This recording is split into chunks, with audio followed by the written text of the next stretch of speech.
ಎಷ್ಟು ಕಿರಿಕಿರಿ ಆಗಿದೆ ಮಕ್ಕಳೇ. ದಿನ ಪ್ರೇಯರು ಮಾತುಕತೆ ಇದೇ ಆಗ್ಬಿಟ್ಟಿದೆ, ಗಂಟೆಗಟ್ಟಲೆ ದಿನಗಟ್ಟಲೆ. ಸ್ತೋತ್ರ. ಆದ್ರೂ ಇವತ್ತು ಮಾತಾಡ್ತೀನೋ ಇಲ್ಲ ಅಂದ್ಕೊಂಡೆ, ಆದ್ರೆ ದೇವ್ರ ಕೃಪೆ ರಾತ್ರಿ 1 ಗಂಟೆಗೆ ನಿದ್ದೆನೇ ಇಲ್ಲ. 1 ಗಂಟೆಗೆ ಎದ್ದು ಬಿಸಿ ನೀರು ಕಾಸ್ಕೊಂಡು ಉಪ್ಪು ನೀರು ಹಾಕೊಂಡು ಸ್ವಲ್ಪ ಬಾಯಿ ಮುಕ್ಕಳಿಸಿದ್ರೆ ಸ್ವಲ್ಪ ಸಮಾಧಾನ ಆಯ್ತು.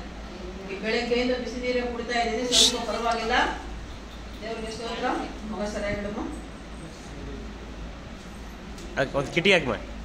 ಇವತ್ತೇನ್ ದಿನ?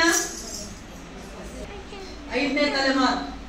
ಅಂದ್ರೆ ನಮ್ಮಮ್ಮನ ತಾಯಿ, ಅವ್ರ ತಾಯಿ, ನಾನು, ಅಂದ್ರೆ 4 ತಲೆಗಳು. ತಾಯಿನೂ ಕೂಡ ನೋಡಿದೀನಿ, ಅವ್ರ ತಾಯಿನೂ ಕೂಡ ನೋಡಿದ್ದೀನಿ. ಅಂದ್ರೆ ನಮ್ಮ ಅಜ್ಜಿ, ಅಮ್ಮ, ಮುತ್ತಜ್ಜಿ, ನನಗೆ ಮುತ್ತಜ್ಜಿ ಇದ್ಲು. ನಮ್ಮ ಅಜ್ಜಿ ಹೆಂಗಿದ್ಲು ಅಂದ್ರೆ ವಯಸ್ಸಾಗಿ ಚರ್ಮ ಎಲ್ಲ ಇಲ್ಲ. ಮಕ್ಕಳಾದ್ರೂ ಆ ಮಕ್ಕಳು ಒಳ್ಳೆಯವರಾಗಿರಲ್ಲ. ಎಷ್ಟೋ ಮಕ್ಕಳು ಮನೆಗಳಲ್ಲಿ ನೋಡ್ತೇವೆ, ತಂದೆ ತಾಯಿಗಳ ಕಣ್ಣೀರು ಇಡ್ತಾ ಇದ್ದಾರೆ. ಮಕ್ಕಳು ಸರಿ ಇಲ್ಲ, ಮಗ ಸರಿ ಇಲ್ಲ, ಮಗಳು ಸರಿ ಇಲ್ಲ, ಗುಣ ಸರಿ ಇಲ್ಲ, ಹೇಳಿದ ಮಾತು ಕೇಳಲ್ಲ, ಎದುರು ಮಾತಾಡ್ತಾರೆ, ಇಷ್ಟ ಬಂದಂಗೆ ಮಾಡ್ತಾರೆ, ಎಷ್ಟು ಸಮಸ್ಯೆಗಳಿರ್ತವೆ. ಆದರೆ ಯೇಸು ಸ್ವಾಮಿಯನ್ನ ನಂಬಿ ಪ್ರಾರ್ಥನೆ ಮಾಡಿಕೊಂಡು ಇರುವಂತಹ ಕುಟುಂಬಗಳಲ್ಲಿ ಇವ್ಯಾವ ಸಮಸ್ಯೆ ಬರಲ್ಲ. ಹಲ್ಲೆಲೂಯಾ. ಬರ್ತಿದ್ದಾವೆ ಅಂದ್ರೆ ಅದರ ಅರ್ಥ ನಿಮ್ಮಲ್ಲಿ, ನಿಮ್ಮ ಮನೆಯಲ್ಲಿ, ನಿಮ್ಮ ವೈಯಕ್ತಿಕ ಜೀವನದಲ್ಲಿ ಪ್ರಾರ್ಥನೆ ಕಡಿಮೆಯಾಗಿದೆ, ನಂಬಿಕೆ ಕಡಿಮೆಯಾಗಿದೆ. ಸಮಸ್ಯೆಗಳು ನಾವೇ ತಂದ್ಕೊಳ್ತೇವೆ, ನಮ್ಮಿಂದನೇ ಸಮಸ್ಯೆಗಳು. ನಾವು ಸರಿಯಾಗಿದ್ರೆ ಎಲ್ಲ ಸರಿಯಾಗಿರ್ತದೆ. ನಂಬಿಕೆಯಿಂದ ಪ್ರಾರ್ಥನೆ ಮಾಡಿಕೊಂಡು ತಂದೆ ತಾಯಿಗಳು ಮಕ್ಕಳಿಗಾಗಿ ಪ್ರಾರ್ಥಿಸಬೇಕು, ಮಕ್ಕಳು ತಂದೆ ತಾಯಿಗಾಗಿ ಪ್ರಾರ್ಥಿಸಬೇಕು. ಆಗ ಆ ಕುಟುಂಬಗಳಲ್ಲಿ ಶಾಂತಿ, ಸಮಾಧಾನ, ನೆಮ್ಮದಿ, ಸಂತೋಷ ಎಲ್ಲವೂ ಇರ್ತದೆ ಮಕ್ಕಳು. ನೋಡಿ, ಈ ಭೂಮಿಯನ್ನ, ಆಕಾಶವನ್ನ ಯೆಹೋವ ದೇವರು, ಸೃಷ್ಟಿಕರ್ತನಾದ ದೇವರು ಒಂದು ಮಾತಿನಿಂದ ಸೃಷ್ಟಿ ಮಾಡಿದಂತೆ. ಮೊದಲು ಏನಿರಲಿಲ್ಲ. ಅರ್ಥ ಆಯ್ತಾ ಮಕ್ಕಳೇ? ತಿಳ್ಕೊಳ್ಳಿ. ಮೊದಲಿಗೆ ಏನಿರಲಿಲ್ಲ. ಭೂಮಿ ಇರಲಿಲ್ಲ, ಆಕಾಶ ಇರಲಿಲ್ಲ, ಸಮುದ್ರ ಇರಲಿಲ್ಲ, ನೀರಿರಲಿಲ್ಲ, ಪ್ರಾಣಿ ಇಲ್ಲ, ಪಕ್ಷಿ ಇಲ್ಲ, ಗಿಡ ಇಲ್ಲ, ಹಾವಿಲ್ಲ, ಹಣ್ಣಿಲ್ಲ, ಏನಿಲ್ಲ. ಹೂವು, ಹಣ್ಣು, ಕಾಯಿ ಎಂಥದೂ ಇಲ್ಲ. ಎಲ್ಲವನ್ನ ದೇವರು ಒಂದು ಮಾತಿನಿಂದ ಇದಾಗಲಿ ಅಂದ್ರೆ ಬೈಬಲ್ ಅಲ್ಲಿ ನಾವು ಮೊದಲು ಫಸ್ಟ್ ಪೇಜ್ ಆದಿಕಾಂಡ ಬರ್ತದೆ. ಆದಿಕಾಂಡ ಪುಸ್ತಕದಲ್ಲಿ ನಾವು ನೋಡುವುದಾದರೆ ದೇವರು ಇದಾಗಲಿ ಅಂದ್ರೆ ಅದಾಯ್ತಂತೆ. ಆಕಾಶ ಆಗಲಿ ಅಂದ್ರೆ ಆಕಾಶ ಆಯ್ತು, ಭೂಮಿ ಆಗಲಿ ಅಂದ್ರೆ ಭೂಮಿ ಆಯ್ತು. ಎಲ್ಲವನ್ನ ಸೃಷ್ಟಿ ಮಾಡಿದ. ಆಕಾಶ, ಭೂಮಿ, ನದಿ, ಸಮುದ್ರ, ಪ್ರಾಣಿಗಳು, ಪಕ್ಷಿಗಳು, ಹಕ್ಕಿಗಳು ಎಲ್ಲವನ್ನ ಸೃಷ್ಟಿ ಮಾಡಿ ಆಮೇಲೆ ದೇವರು ಯೋಚನೆ ಮಾಡಿದಂತೆ ಇದೆಲ್ಲ ಮಾಡಿದಿನಲ್ಲ, ಇದನ್ನ ಯಾರಾದ್ರೂ ಅನುಭವಿಸ್ಬೇಕಲ್ಲ, ಸುಮ್ಮನೆ ಸೃಷ್ಟಿ ಮಾಡಿಟ್ರೆ ಹೇಗೆ? ಅದಕ್ಕೆ ಏನ್ ಮಾಡಿದ ದೇವರು? ಮಣ್ಣನ್ನು ತೆಗೆದುಕೊಂಡು ಗೊಂಬೆ ಮಾಡಿ ಮನುಷ್ಯನ ರೂಪ ಕೊಟ್ಟು ಆ ಮಣ್ಣಿನ ಗೊಂಬೆಯ ಮೂಗಿನಲ್ಲಿ ಜೀವ ಶ್ವಾಸವನ್ನು ಊದ್ತಾನೆ. ಜೀವ ಶ್ವಾಸ ಊದಿದರೆ ಆಗ ಆ ಮಣ್ಣಿನ ಗೊಂಬೆ ಮನುಷ್ಯ ಆಗ್ತದೆ. ಆ ಮೊದಲನೇ ಮನುಷ್ಯನ ಹೆಸರೇ ಬೈಬಲ್ನಲ್ಲಿ ಹೇಳಿರುವುದು ಆದಾಮ. ಇಂಗ್ಲಿಷ್ ಅಲ್ಲಿ ಆಡಮ್ ಅಂತ ಹೇಳ್ತೇವೆ, ಕನ್ನಡದಲ್ಲಿ ಆದಾಮ ಅಂತ ಹೇಳ್ತೇವೆ. ಆದಾಮನನ್ನು ಸೃಷ್ಟಿ ಮಾಡಿದ. ಅಲ್ಲಿಗೂ ಸಮಾಧಾನ ಆಗಿದೆ ದೇವರಿಗೆ. ಆದಾಮನನ್ನು ನೋಡ್ತಾನೆ, ಒಬ್ಬನೇ ಇರ್ತಾನೆ. ಆದಾಮನನ್ನು ನೋಡಿದ ಮೇಲೆ ದೇವರೇನು ಅನ್ಕೊಳ್ತಾನೆ, ಅಯ್ಯೋ ಒಬ್ಬನೇ ಇದ್ದಾನಲ್ಲ ಮನುಷ್ಯ, ಒಂಟಿಯಾಗಿರೋದು ಒಳ್ಳೇದಲ್ಲ, ಅವನಿಗೆ ಒಬ್ಬ ಒಳ್ಳೆ ಸಹಾಯ ಸಹಕಾರಕ್ಕೆ ಒಬ್ಬನ ಜೊತೆ ಮಾಡಬೇಕು ಅಂತ ಹೇಳಿ ಆದಾಮನಿಗೆ ಸಂಪೂರ್ಣವಾಗಿ ಒಳ್ಳೆ ನಿದ್ದೆ, ಜೋರ್ ನಿದ್ದೆ. ಕೆಲವರು ಮಲಗ್ತಾರೆ. ಹೆಂಗ್ ಮಲಗ್ತಾರೆ ಅಂದ್ರೆ ಮೈ ಮೇಲೆ ಎಚ್ಚರ ಇದ್ದಂಗೆ ಮಲಗ್ತಾರೆ. ಏನು ಹೊಡೆದ್ರು ಬೈದ್ರು ಎದ್ದೇಳಂಗಿಲ್ಲ, ತಟ್ಟೆ ಅಲ್ಲಾಡಿಸಿದ್ರು ಕೂಡ ಎದ್ದೇಳಂಗಿಲ್ಲ. ಅಂಥ ಗಾಢವಾದ ನಿದ್ರೆಯನ್ನು ಆದಾಮನಿಗೆ ಬರಮಾಡಿ ಪಕ್ಕೆ ಎಲುಬು, ಪಕ್ಕೆ ಇದೆಯಲ್ಲ, ಪಕ್ಕೆಯಿಂದ ಒಂದು ಎಲುಬನ್ನು ತೆಗೆದು ಆ ಎಲುಬಿಗೆ ಮಾಂಸವನ್ನ, ರಕ್ತವನ್ನ ಎಲ್ಲವನ್ನ ಕೊಟ್ಟು ಅದನ್ನ ಒಂದು ಹೆಣ್ಣು ಗೊಂಬೆಯಾಗಿ ಮಾಡಿ ಅದಕ್ಕೆ ಜೀವ ತುಂಬುತ್ತಾನೆ ದೇವರು. ಅದು ಆ ಹೆಣ್ಣು ಗೊಂಬೆಗೆ ಹೆಸರಿಟ್ಟಿದ್ದು, ಹೆಣ್ಣಿಗೆ ಅವ್ವಳು ಅಂತ ಹೆಸರಿಡ್ತಾನೆ. ಈ ಅಂತ ಹೇಳ್ತಾರೆ ಇಂಗ್ಲಿಷ್ ಅಲ್ಲಿ. ಹಾಗೆ ಹೆಣ್ಣು ಗಂಡನ ಜೊತೆ ಮಾಡ್ತಾನೆ ದೇವರು. ಜೊತೆ ಮಾಡಿದ ಗಂಡ ಹೆಂಡತಿ ಆದರವರು ಜೊತೆಯಾದರು. ದೇವರು ಮಾಡಿದ ಮೊದಲ ಜೋಡಿ, ಮೊದಲ ಮದುವೆ ಏದೇನು ತೋಟದಲ್ಲಿ ಆದಾಮ ಹವ್ವಳಿಗೆ ಜೊತೆ ಮಾಡಿದ್ರು. ಅವರಿಂದ ಸಂತಾನ ಮಕ್ಕಳು ಹುಟ್ಟಿದ್ರು. ಅಲ್ಲಿಂದ ಮಕ್ಕಳು ಈಗ ನಾವಿಲ್ಲಿದ್ದೇವೆ. ಎಷ್ಟೋ ಸಾವಿರಾರು ಲಕ್ಷಗಟ್ಟಲೆ ತಲೆಮಾರುಗಳು ಬಂದ್ಬಿಟ್ಟವೆ.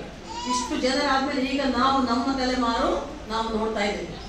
ಆದರೆ ಅಲ್ಲಿ ಆದಾಮ ಹವ್ವಳಿಂದ ಹಿಡಿದು ನಾನು ನೀನು ಇರುವ ಕಾಲದವರೆಗೆ ಏನೆಲ್ಲ ಆಯ್ತು ಅಂತ ನಾವು ಬೈಬಲಲ್ಲಿ ನೋಡಿದ್ರೆ, ದೇವರು ಸೃಷ್ಟಿ ಮಾಡ್ತಾನೆ ಮನುಷ್ಯರನ್ನ. ನೀವು ಸಂತೋಷವಾಗಿರ್ರಿ, ಚೆನ್ನಾಗಿರ್ರಿ ಅಂತ ಹೇಳ್ತಾನೆ. ಏದೇಸ್ ತೋಟ ಅಂತ ಒಂದಿರ್ತದೆ, ಅದು ಆಶೀರ್ವಾದದ ತೋಟ. ಅಲ್ಲಿ ಯಾವ ಕೊರತೆ ಇಲ್ಲ. ಎಲ್ಲ ಸೃಷ್ಟಿ ಮಾಡಿ ನೀವು ಇದನ್ನು ಅನುಭವಿಸ್ರಿ ಅಂತ ಅವರಿಬ್ಬರು ಗಂಡ ಹೆಂಡತಿ ಅವರಿಬ್ಬರನ್ನ ಜೋಡಿ ಮಾಡಿ ಹೆಣ್ಣು ಗಂಡು ಆದಾಮ ಹವ್ವಳನ್ನ ಬಿಡ್ತಾನೆ ದೇವರು. ಅವರಿಗೆ ಒಂದು ಮಾತು ಹೇಳ್ತಾನೆ, ಎಲ್ಲ ಸೃಷ್ಟಿ ಇದೆ, ಎಲ್ಲವನ್ನು ನೀವು ಅನುಭವಿಸ್ರಿ, ಆದ್ರೆ ಒಂದು ಗಿಡ ಇದೆ, ಆ ಗಿಡದ ಹಣ್ಣು ಮಾತ್ರ ನೀವು ತಿನ್ನಬೇಡ್ರಿ ಅಂತ ಹೇಳ್ತಾನೆ ದೇವರು. ಆದರೆ ಅಲ್ಲಿ ಏನಾಗ್ತದೆ, ಆದಾಮನ ಒಬ್ಬನೇ ಇರೋವರೆಗೆ ಆರಾಮಾಗಿ ಚೆನ್ನಾಗಿರ್ತಾನೆ. ಹವ್ವಳ ಜೊತೆ ಆದ್ಮೇಲೆ ಅವರಿಬ್ಬರು ಕೂಡ ಚೆನ್ನಾಗಿರ್ತಾರೆ. ಆದರೆ ಮೂರನೇ ವ್ಯಕ್ತಿ ಮಧ್ಯದಲ್ಲಿ ಬರ್ತದೆ, ಮೂರನೇ ಜೀವಿ. ಏನು ಅಂದ್ರೆ, ಒಂದು ದೊಡ್ಡ ಸರ್ಪ ಬಂದು ಅವ್ವಳಿಗೆ ಹೇಳ್ತದೆ, ಆ ಗಿಡನು ಎಷ್ಟು ಸುಂದರವಾಗಿದೆ ಅಲ್ಲ ಅಂದ್ರೆ ಹೌದು ಸುಂದರವಾಗಿದೆ, ಅದ್ರ ಹಣ್ಣು ಎಷ್ಟು ಚೆನ್ನಾಗಿದೆ ಅಲ್ಲ ಹೌದು ಎಷ್ಟು ಚೆನ್ನಾಗಿದೆ, ಮತ್ತೆ ಯಾಕೆ ತಿನ್ನಬಾರ್ದು, ತಿನ್ನು ನೀನು ಅಂತ ಹೇಳಿ ತಿನ್ನೋ ಹಾಗೆ ಮಾಡ್ತದೆ. ದೇವ್ರು ಏನ್ ಹೇಳಿದ್ದ, ಆ ಗಿಡದ ಹಣ್ಣು ಮಾತ್ರ ತಿನ್ನಬೇಡಿ ಅಂತ ಹೇಳಿದ್ದ ದೇವರು. ಆದ್ರೆ ಈ ಸರ್ಪ ಬಂದು, ಸರ್ಪ ಅಂದ್ರೇನೆ ಸೈತಾನ್ ಅಂತ ನಾವು ಹೇಳ್ತೇವೆ, ಶೋಧನೆ ತರೋದು, ಕಷ್ಟಗಳು ನಷ್ಟಗಳು ದುಃಖಗಳು ಬಾಧೆಗಳು ಚಿಂತೆ ಬರೋದು ಇಬ್ಬರಿಂದಲ್ಲ ಮೂರನೇ ವ್ಯಕ್ತಿಯಿಂದನೇ.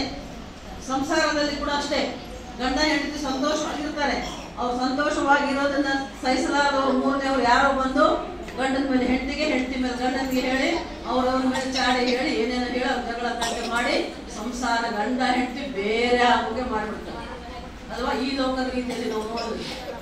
ಆಗೇನಾಯ್ತು, ಆ ಸೈತಾನ್ ಹೇಳ್ದ ಆ ಹಣ್ಣು ತಿನ್ನಬಾರ್ದು ಅಂತ ಹೇಳಿದ ದೇವರು ಆ ಸೈತಾನ ಬಂದು ತಿನ್ನುವಂಥದ್ದು. ಆಗ ಅದರ ಮಾತು ಕೇಳಿ ಅವಳು ಆ ಹಣ್ಣನ್ನು ಕಿತ್ಕೊಂಡು ತಿಂತಾಳೆ. ತಾನು ತಿನ್ನೋದಲ್ಲದೆ ಆದಾಮನಿಗೂ ಕೊಡ್ತಾಳೆ, ತಿನ್ನು ನೀನು, ಎಷ್ಟು ರುಚಿಯಾಗಿದೆ, ಎಷ್ಟು ಚೆನ್ನಾಗಿದೆ ಅಂತ. ನೋಡಿ, ಅಲ್ಲಿಂದ ಪಾಪ ಶುರುವಾಯಿತು. ಪಾಪ ಅಂದ್ರೆ ಕೆಟ್ಟದ್ದು, ವಿರೋಧವಾದದ್ದು, ದೇವರ ಮಾತಿಗೆ ವಿರೋಧವಾಗಿ ಅವರು ನಡ್ಕೊಳ್ತಾರೆ ಗಂಡ ಹೆಂಡತಿ.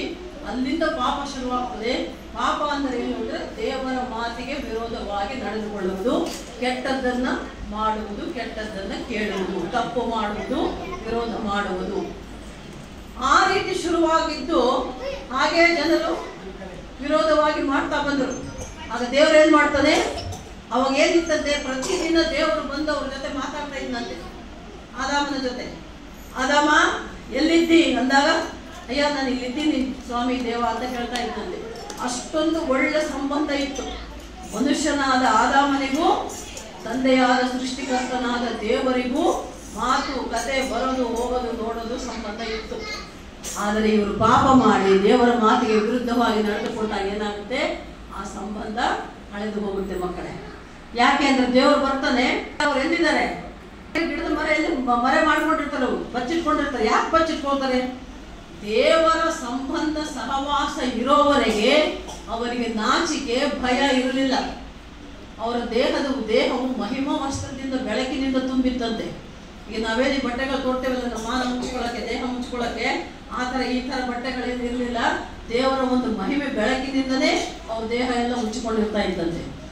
ದೇವರ ಮಾತಿಗೆ ವಿರುದ್ಧವಾಗಿ ನಡ್ಕೊಂಡಾಗ ಬೆಳಕು ಹೋಯ್ತು. ಅವಾಗ ಅವರಿಗೆ ಏನು ನಾವು ಹಿಂಗಿದೀವಲ್ಲ, ಬತ್ತಲೆ ಆಗಿದ್ದೀವಲ್ಲ ಅನ್ನೋ ಜ್ಞಾನ ಬಂತಂತೆ. ಅವಾಗ ನಾಚಿಕೊಂಡು ಭಯ ಪಟ್ಟುಕೊಂಡು ದೂರ ಹೋಗಿ ಬಚ್ಚಿಟ್ಕೊಳ್ತಾರೆ ದೇವರಿಂದ. ಆಗ ದೇವರಿಗೆ ಗೊತ್ತಾಗ್ತದೆ, ಇವ್ರು ತಪ್ಪು ಮಾಡಿದ್ದಾರೆ, ಪಾಪ ಮಾಡಿದರೆ, ನನ್ನ ಮಾತಿಗೆ ವಿರುದ್ಧವಾಗಿ ನಡ್ಕೊಂಡಾರೆ ಅಂತೇಳಿ ದೇವ್ರು ಏನು ಮಾಡ್ತಾನೆ, ಅವರನ್ನ ಏನೇನು ತೋಟದಿಂದ ಹೊರಗೆ ಹಾಕ್ಬಿಡ್ತಾನೆ. ಅಲ್ಲಿ ಏನಾಯ್ತು, ದೇವರ ಮಾತಿಗೆ ವಿರುದ್ಧವಾಗಿ ನಡೆದುಕೊಂಡು ಪಾಪ ಮಾಡಿದ್ದಕ್ಕೆ ದೇವರ ಆಶೀರ್ವಾದ ಕಳೆದುಕೊಂಡರು. ಆಶೀರ್ವಾದದ ಪ್ರದೇಶವಾದ ಏನೇನು ತೋಟದಿಂದ ಹೊರಗೆ ಹಾಕಲ್ಪಟ್ಟು ಅಲ್ಲಿ ದೇವರು ಏನ್ ಮಾಡ್ತಾನೆ, ಮೂವರಿಗೆ ಮೂರು ರೀತಿಯ ಒಂದು ಶಿಕ್ಷೆ ಕೊಡ್ತಾನೆ. ಯಾರ್ಯಾರಿಗೆ, ಆದಾಮಳು ಗಂಡು, ಹವ್ವಳು ಹೆಣ್ಣು, ಸೈತಾನ ಸರ್ಪ ಹಾವು, ಮೂವರಿಗೂ ಶಿಕ್ಷೆ ಕೊಡ್ತಾನೆ. ಏನ್ ಕೊಡ್ತಾನೆ, ಆದಾಮನಿಗೆ ಹೇಳ್ತಾನೆ, ನೀನು ಕಷ್ಟಪಟ್ಟು ದುಡಿದು ಬದುಕಬೇಕು, ಗಂಡಸು ದುಡಿದು ಬದುಕಬೇಕು ಅಂತ. ಹೆಣ್ಣು, ನೀನು ಪ್ರಸವ ವೇದನೆಯನ್ನು ಅನುಭವಿಸಬೇಕು. ಹೆಣ್ಣು ಮಕ್ಕಳಿಗೆ ಗೊತ್ತು ಹೆರಿಗೆ ನೋವು ಎಷ್ಟು ಮಟ್ಟಿಗೆ ಕಷ್ಟ ಅಂತ ಅಲ್ವಾ. ಏನಮ್ಮ, ಹೆರಿಗೆ ಆಗೋಕೆ ಸಂತೋಷವಾಗಿ ಆರಾಮಾಗಿರ್ತೀವ ಹೆಣ್ಮಕ್ಳು, ಗೊಳೋ ತಳ್ತೀವಿ, ಗಂಡನ ಮೇಲೆ ಎಲ್ಲಿ ಸಿಟ್ಟು ಬರ್ತೈತೆ ಅವಾಗ, ಹೌದಾ. ಹೆರಿಗೆ ಟೈಮಲ್ಲಿ ಗಂಡ ಹತ್ರ ಬಂದ್ರೆ ಸಿಟ್ಟು ಬಂದು ಹೊಡೆಯಷ್ಟು ಸಿಟ್ಟು ಬಂದ್ಬಿಡ್ತದೆ, ಇವನಿಂದ ಆಯ್ತಿದೆ ಎಲ್ಲ ಅಲ್ವಮ್ಮ. ಹೆರಿಗೆ ನೋವು ಅನುಭವಿಸುವವರಿಗೆ ಗೊತ್ತದು. ಅದು ಹೆಣ್ಣು ಮಕ್ಕಳಿಗೆ ಪುನರ್ಜನ್ಮ ಅಂತ ಹೇಳ್ತಾರೆ. ಹೆರಿಗೆ ಆದಾಗ ತಾಯಿ ಮಗು ಬದುಕಿದ್ದಾರೆ ಅಂದ್ರೆ ಆ ಹೆಣ್ಣಿಗೆ ಪುನರ್ಜನ್ಮ ಆದಂಗೆ ಅಂತೆ, ಮತ್ತೆ ಸತ್ತು ಹುಟ್ಟಿ ಬಂದಂಗೆ. ಅಂಥ ನೋವು ನೀನು ಅನುಭವಿಸ್ಬೇಕು ಅಂತ ಅವುಗಳಿಗೆ ದೇವ್ರ ಶಿಕ್ಷೆ ಕೊಡ್ತಾನೆ. ಯಾಕೆಂದ್ರೆ ದೇವ್ರ ಮಾತು ಮೀರಿಲ್ಲಲ್ಲ, ದೇವ್ರ ಮಾತಿಗೆ ವಿರುದ್ಧವಾಗಿ ನಡ್ಕೊಂಡದಕ್ಕೆ ದೇವರು ಅಂಥ ಶಿಕ್ಷೆಯನ್ನ ಅವುಗಳಿಗೆ ಕೊಡ್ತಾನೆ ಮಕ್ಕಳೇ. ಆಮೇಲೆ ಸರ್ಪಕ್ಕೆ ಕೂಡ ಹಾವಿಗೆ ಕೂಡ ಕಾಲುಗಳಿದ್ದುವಂತೆ. ಅರ್ಥ ಆಯ್ತಮ್ಮ? ಹಾವಿಗೆ ಕೂಡ ಕಾಲಿದ್ದುವಂತೆ. ಆದ್ರೆ ಆ ಸಮಯಕ್ಕೆ ಏನಾಯ್ತು, ದೇವರು ನೀನು ಇನ್ನು ಮೇಲೆ ತೆವಳಕಂಡೆ ಓಡಾಡಬೇಕು, ನೆಲದ ಮೇಲೆ ತೆವಳುತ್ತಾ ಹೋಗ್ಬೇಕು, ನೀನು ಮನುಷ್ಯರ ಕಾಲಿಗೆ ಕಚ್ಚತಿ ಅವ್ರು ನಿನ್ನ ಹೆಡೆಯನ್ನ ತುಳಿದು ಸಾಯಿಸ್ತಾರೆ. ಹಾವನ್ನು ಸಾಯಿಸ್ಬೇಕಂದ್ರೆ ಎಲ್ಲಿ ಹೊಡಿತಾರಮ್ಮ? ಬಾಲ ಹೊಡಿತಾರ, ಮೈ ಹೊಡಿತಾರ, ಕಾಲಿಗೆ ಹೊಡೆಯಲ್ಲ. ಯಾಕೆಂದ್ರೆ ಹಲ್ಲಲ್ಲಿ ವಿಷ, ಬಾಯಲ್ಲಿ ಹಲ್ಲಲ್ಲಿ ವಿಷ ಇರ್ತದೆ, ಅದಕ್ಕೆ ಹಾವು ಹೊಡೆಯದೆ ತಲೆ. ಆದಿವಾಸಿಗಳು, ಚೀನಾ ದೇಶದವರು ಕೆಲವರೆಲ್ಲ ಹಾವು ತಿಂತಾರೆ ಮಕ್ಕಳು. ಹಾವನ್ನು ಕೂಡ ತಿಂತಾರೆ. ಹೇಗೆ ಅಂದ್ರೆ ತಲೆ ಕಟ್ ಮಾಡ್ತಾರೆ, ಕೊನೆ ಬಾಲ ಚೂರು ಕಟ್ ಮಾಡಿ ಉಳಿದ ದೇಹ ಎಲ್ಲ ಚೆನ್ನಾಗಿ ಕಟ್ ಮಾಡಿ ಫ್ರೈ ಮಾಡ್ಕೊಂಡು ಹಾವು ಕೂಡ ತಿನ್ನೋರು ಇದ್ದಾರೆ. ಅರ್ಥ ಆಯ್ತಾ? ಹಾವಿಗೆ ಶಿಕ್ಷೆ ಏನು? ನೀನು ತೆವಳುಕೊಂಡು ಓಡಾಡಬೇಕು. ಮನುಷ್ಯನಿಗೆ ನೀನು ಹಾನಿ ಮಾಡಿದ್ರೆ ಅವರು ನಿನ್ನ ತಲೆಯನ್ನು ಹೊಡೆದು ನಿನ್ನ ಸಾಯಿಸ್ಬೇಕು. ಈ ಮೂವರಿಗೆ ಶಿಕ್ಷೆ ಕೊಟ್ಟು ಬಿಟ್ಟ ದೇವರು. ಅದಕ್ಕೆ ಹೇಳ್ತಾರೆ, ಈ ಲೋಕದಲ್ಲಿ ಏನ್ ಹೇಳ್ತೇವೆ? ಉದ್ಯೋಗಂ ಪುರುಷ ಲಕ್ಷಣಂ. ಗಂಡಸಾದವನು ದುಡಿದು ಸಾಯಬೇಕು, ದುಡಿದು ಬದುಕಬೇಕು ಅಂತಾರೆ. ಹೆಣ್ಣು ಮಕ್ಕಳು ಮಗುನ ಹೆತ್ತರನೇ ಅವರ ಜನ್ಮ ಸಾರ್ಥಕ. ಅರ್ಥ ಆಯ್ತಮ್ಮ?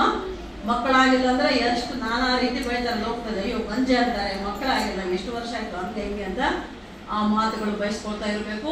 ಹೆಣ್ಣಿಗೆ ಮಗು ಆದಾಗ ಪ್ರಸವ ವೇದನೆ ಅನುಭವಿಸುವುದೇ ಶಿಕ್ಷೆಯಾಗಿ ದೇವರು ಕೊಟ್ಟ.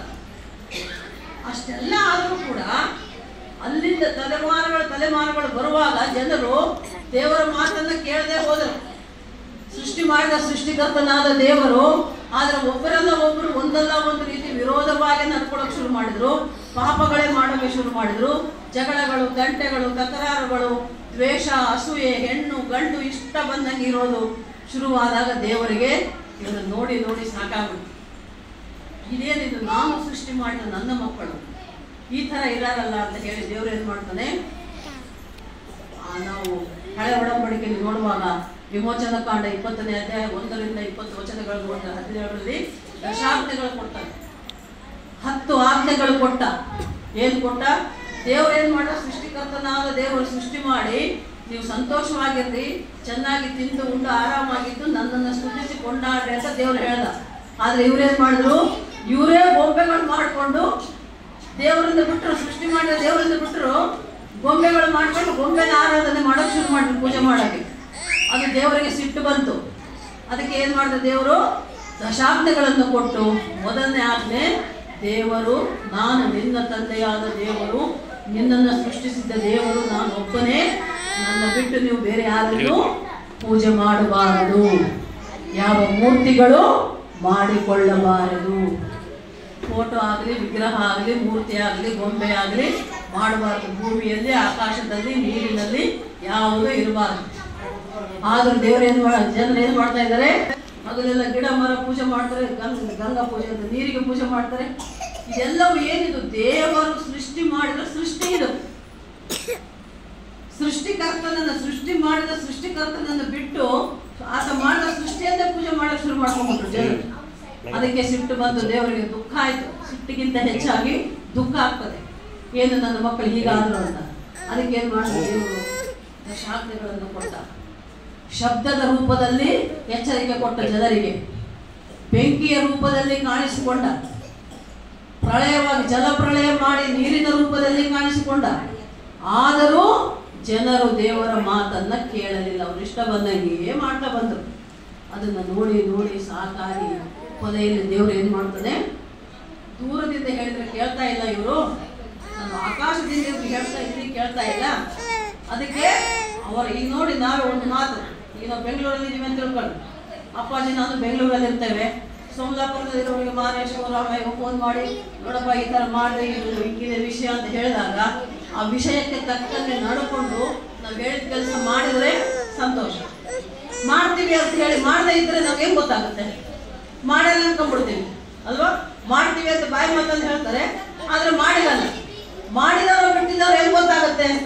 ನಾವು ಬೆಂಗಳೂರಿಂದ ಸೋಮಲಾಪುರ ಬಂದು ಆ ವಿಷಯ ಕೇಳಿ ಈ ಜನರ ನಡವಳಿಕೆ ಇಷ್ಟ ಆಗದೆ, ಅವ್ರು ಮಾಡೋದನ್ನ ನೋಡಿ ನೋಡಿ ಸಹಿಸಿಕೊಳ್ಳಲಾಗದೆ ಕೊನೆಗೆ ಏನ್ ಮಾಡ್ತಾನೆ, ನಾನು ಅವರ ಮಧ್ಯದಲ್ಲಿ ಹೋಗಿ ಮನುಷ್ಯರ ಮಧ್ಯದೊಳಗೆ ಮನುಷ್ಯನಾಗಿದ್ದು ಅವರಿಗೆ ಒಳ್ಳೆಯದನ್ನ ಹೆಕ್ಕಿ ಒಳ್ಳೆ ದಾರಿಗೆ ತರಬೇಕು ಅಂತ ಯೋಚನೆ ಮಾಡಿ ಆಗೇನ್ ಮಾಡ್ತಾನೆ, ಯೇಸು ಸ್ವಾಮಿಯನ್ನ ನಮಗಾಗಿ ಕೊಟ್ಟ. ಯೋಹಾನ 3:16 ವಾಕ್ಯ ಓದ್ರಪ್ಪ. ಭೂಲೋಕದಲ್ಲಿರುವಂತ ಜನರು ತಪ್ಪು ಮಾಡಿ ಪಾಪ ಮಾಡಿ ದೇವರ ಮಾತಿಗೆ ವಿರುದ್ಧವಾಗಿ ನಡ್ಕೊಳ್ತಾ ಎದುರು ಮಾಡ್ತಾ ಮಾಡ್ತಾ ಮಾಡ್ತಾ ಹೋದಂತೆ ಅವ್ರು ಏನಾಗ್ತಾ ಇದ್ರು, ಸತ್ತು ನರಕಕ್ಕೆ ಹೋಗುವಂತೆ ಆಗ್ಬಿಟ್ರು. ನಾಶ ಆಗೋಕ್ ಶುರುವಾಯ್ತು. ಅವರ ಪ್ರಾಣ ಆತ್ಮ ದೇಹ ಎಲ್ಲ ನಾಶ ಆಗ್ತಾ ಇತ್ತು. ಯಾಕೆಂದ್ರೆ ಪಾಪ ಕಾರ್ಯಗಳನ್ನ ಮಾಡೋದಕ್ಕೆ ಶುರು ಮಾಡಿದರು. ಅದಕ್ಕೆ ದೇವರು ಏನ್ ಮಾಡ್ದ, ಈ ಲೋಕದ ಮೇಲೆ ಎಷ್ಟೋ ಪ್ರೀತಿಯಲ್ಲಿತ್ತು. ಯಾಕೆಂದ್ರೆ ನಮ್ಮ ದೇವರು ನಮ್ಮನ್ನು ಪ್ರೀತಿಸ್ತಾರೆ. ಯಾಕಂದ್ರೆ ಆತನು ಮಾಡಿದ ಸೃಷ್ಟಿ ನಾವು. ಈಗ ಲೋಕದ ರೀತಿಯಲ್ಲಿ ನಿಮ್ಮ ಮಕ್ಕಳು ನಿಮ್ಗೆ ಇಷ್ಟ ಅಲ್ಲಮ್ಮ, ಇಲ್ಲಿ ಹೆತ್ತವ್ರು ಇದ್ರೆ, ಹೆತ್ತ ತಂದೆ ತಾಯಿಗಳಿದ್ರೆ ನಿಮ್ಮ ಮಕ್ಕಳನ್ನ ಹೆತ್ತಿರಿ. ನಿಮ್ಮ ಮಕ್ಕಳನ್ನ ನಿಮ್ಗೆ ಇಷ್ಟ ತಾನೆ? ಇಷ್ಟನಾ ಕಷ್ಟನಾ? ಅವ್ರು ಹೆಂಗನ್ನ ಇರಲಿ ಇಷ್ಟಪಡ್ತೀವಿ. ಹೆತ್ತವರಿಗೆ ಹೆಗ್ಗಣ ಮುದ್ದಂತೆ ಗಾರೆ ಮಾತು ಮಾಡ್ಬಿಟ್ಟಾರೆ. ಆ ಮಗು ಎಷ್ಟೇ ಕರ್ರಗಿರಲಿ, ಎಷ್ಟು ಅಸಹ್ಯ ಇದ್ರು ಕೂಡ ಬೇರೆಯವ್ರಿಗೆ ನೋಡಕ್ ಅಸಹ್ಯ, ಆದ್ರೆ ಹೆತ್ತ ತಾಯಿಗೆ ಮುದ್ದು, ತನ್ನ ಮಗುನೇ ತನಗೆ ಮುದ್ದು ಅಲ್ವಾ? ಹಾಗೆ ಇರಬೇಕಾದ್ರೆ ಮತ್ತೆ ನಮ್ಮನ್ನ ನಿಮ್ಮನ್ನ ಸೃಷ್ಟಿ ಮಾಡಿದಂತ ದೇವರಿಗೆ ನಮ್ಮ ಮೇಲೆ ಎಷ್ಟು ಪ್ರೀತಿ ಇರ್ತದೆ ಅಲ್ವಾ? ಅದಕ್ಕೆ ನಾವು ಯಾರೊಬ್ಬರು ನಾಶ ಆಗಬಾರ್ದು, ನಿತ್ಯ ಜೀವ ಹೊಂದಿಕೊಳ್ಬೇಕು. ಭೂಮಿಯಲ್ಲಿ ನಾನು ಹುಟ್ಟಿಸಿದ್ದೇನೆ, ಭೂಮಿಯಲ್ಲಿರೋವರೆಗೆ ನಾವು ಸಂತೋಷವಾಗಿ ಸಮಾಧಾನವಾಗಿ ಪರಿಶುದ್ಧರಾಗಿ ಒಳ್ಳೆಯವರಾಗಿ ಒಳ್ಳೆಯದನ್ನೇ ಮಾಡುತ್ತಾ ಇದ್ದು, ಆಮೇಲೆ ಸತ್ತರೆ ನಾವೇನಾಗುತ್ತೆ, ಈ ದೇಹ ಸ್ಟಾರ್ಟಿಂಗ್ ದೇವರು ಎಲ್ಲಿಂದ ಮಾಡಿದ? ಮಣ್ಣಿಂದ ಮಾಡಿದಲ್ಲ. ನಮ್ಮ ಆದಾಮನನ್ನ ಸೃಷ್ಟಿ ಮಾಡಿದ ಹೇಗೆ? ಮಣ್ಣಿನಿಂದ. ಅದಕ್ಕೆ ಹೇಳೋದು, ಮಣ್ಣಿನಿಂದ ಮಾಡಿದ ದೇಹ ಮಣ್ಣಿಗೆ ಹೋಗುತ್ತೆ, ಆದ್ರೆ ದೇಹದ ಒಳಗಿರುವ ಆತ್ಮ ಇದೆಯಲ್ಲ, ಈ ಆತ್ಮ ಪರಮಾತ್ಮ ಅಂತೇಳಿ ನಾವು. ಪರಮಾತ್ಮ ಅಂದ್ರೆ ಶ್ರೇಷ್ಠವಾದ ಮಹೋನ್ನತವಾದ ಆತ್ಮ, ತಂದೆಯಾದ ದೇವರ ಪರಲೋಕ ರಾಜ್ಯದಲ್ಲಿರುವಂತ ದೇವರ ಆತ್ಮ. ಅಲ್ಲಿ ಹೋಗ್ಬೇಕು ಈ ಆತ್ಮ.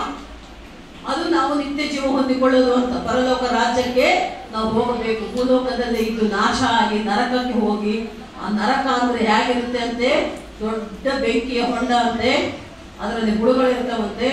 ಅದರಲ್ಲಿ ನಮ್ಮನ್ನು ಹಾಕ್ಬಿಟ್ರೆ ಪಾಪ ಮಾಡಿದವ್ರನ್ನ, ನಮ್ಮನ್ನ ಅಂದ್ರೆ ನಾನಲ್ಲಮ್ಮ, ನಾನು ಗ್ಯಾರಂಟಿ ಪರಲೋಕಕ್ಕೆ ಹೋಗೋದು ನಮ್ಗೆ ಗ್ಯಾರಂಟಿ ಇದೆ. ನಾವು ಯಾಕೆಂದ್ರೆ ಬೈಬಲಲ್ಲಿ ದೇವ್ರು ಹೇಳಿದ ಮಾತಿನಂತೆ ನಡ್ಕೊತಾ ಇದ್ದೇವೆ. ಪರಲೋಕ ಗ್ಯಾರಂಟಿ, ನಮ್ಗೆ ಡೌಟೇ ಇಲ್ಲ. ಆದ್ರೆ ಇದಕ್ಕೆ ವಿರುದ್ಧವಾಗಿ ನಡ್ಕೊಂಡ್ರೆ, ದೇವರ ಮಾತಿಗೆ ವಿರುದ್ಧವಾಗಿ ನಡೆದುಕೊಳ್ಳುವವರನ್ನ ನರಕದಲ್ಲಿ ಹಾಕಲಾಗ್ತದೆ. ಆ ನರಕ ಹೇಗಿರುತ್ತೆ ಅಂದ್ರೆ ಬೆಂಕಿ ಹೊಂಡ, ಬೆಂಕಿ ಉರಿತಾನೆ ಇರುತ್ತೆ, ಯಾರಲ್ಲ, ಅದ್ರೊಳಗೆ ಹುಳುಗಳಿರ್ತವೆ, ಸಾಯಲ್ಲ. ಅಲ್ಲಿ ಹಾಕಿದವ್ರಿಗೆ ಆ ಹುಳು ಕಡಿತಾನೆ ಇರ್ತವೆ, ಆ ಬೆಂಕಿ ಸುತ್ತಾನೆ ಇರ್ತದೆ.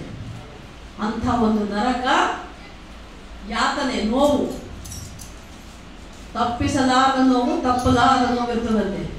ಅದಕ್ಕೆ ಹೇಳ್ತದೆ ರೋಮಾಪುರದವರು 6:23 ವಾಕ್ಯ, ಪಾಪಕ್ಕೆ ಸಂಬಳ ಮರಣ.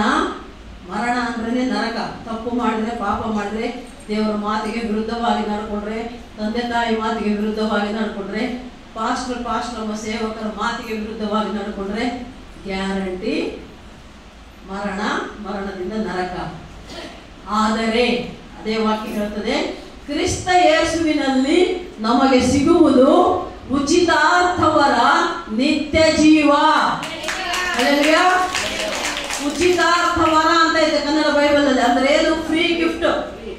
ಫ್ರೀ ಗಿಫ್ಟ್ ನಿಮಗೆ ಏನಮ್ಮ ಏಸಪ್ಪ ಕೊಡ್ತಾ ಇದ್ದಾನೆ. ಫ್ರೀ ಗಿಫ್ಟ್ ಏನಂತೆ?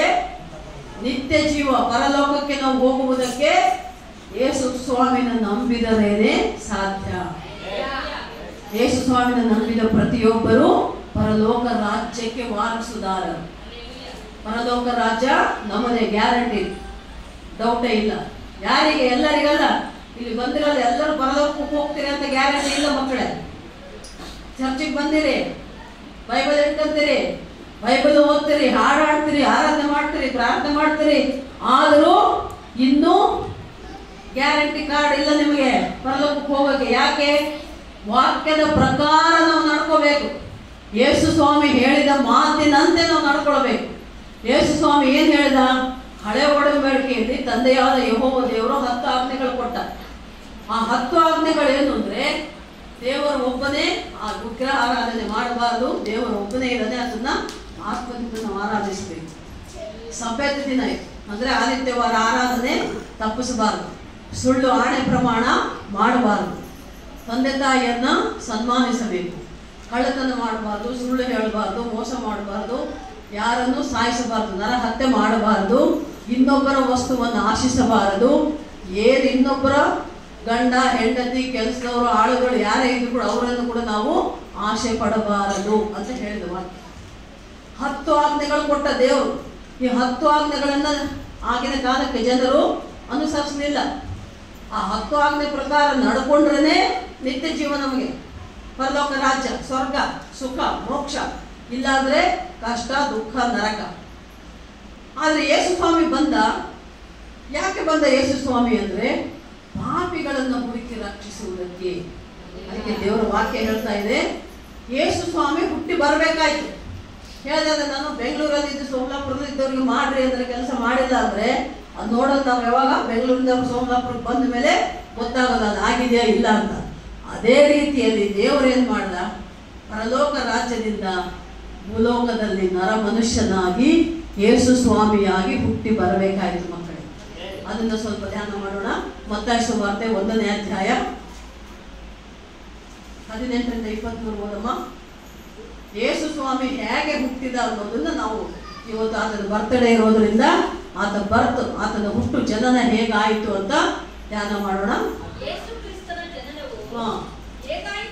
ಹೇಗಾಯಿತೆಂದರೆ ಆತನ ತಾಯಿಯಾದ ಮರಿಗಳನ್ನು ಯೋಸೇಫನಿಗೆ ನಿಶ್ಚಯ ಮಾಡಿದರಾಗಿ ಅವರು ಕೂಡುವುದಕ್ಕಿಂತ ಮುಂಚೆ ಆಕೆಯು ಪವಿತ್ರಾತ್ಮನಿಂದ ಬಸರಾಗಿದ್ದು.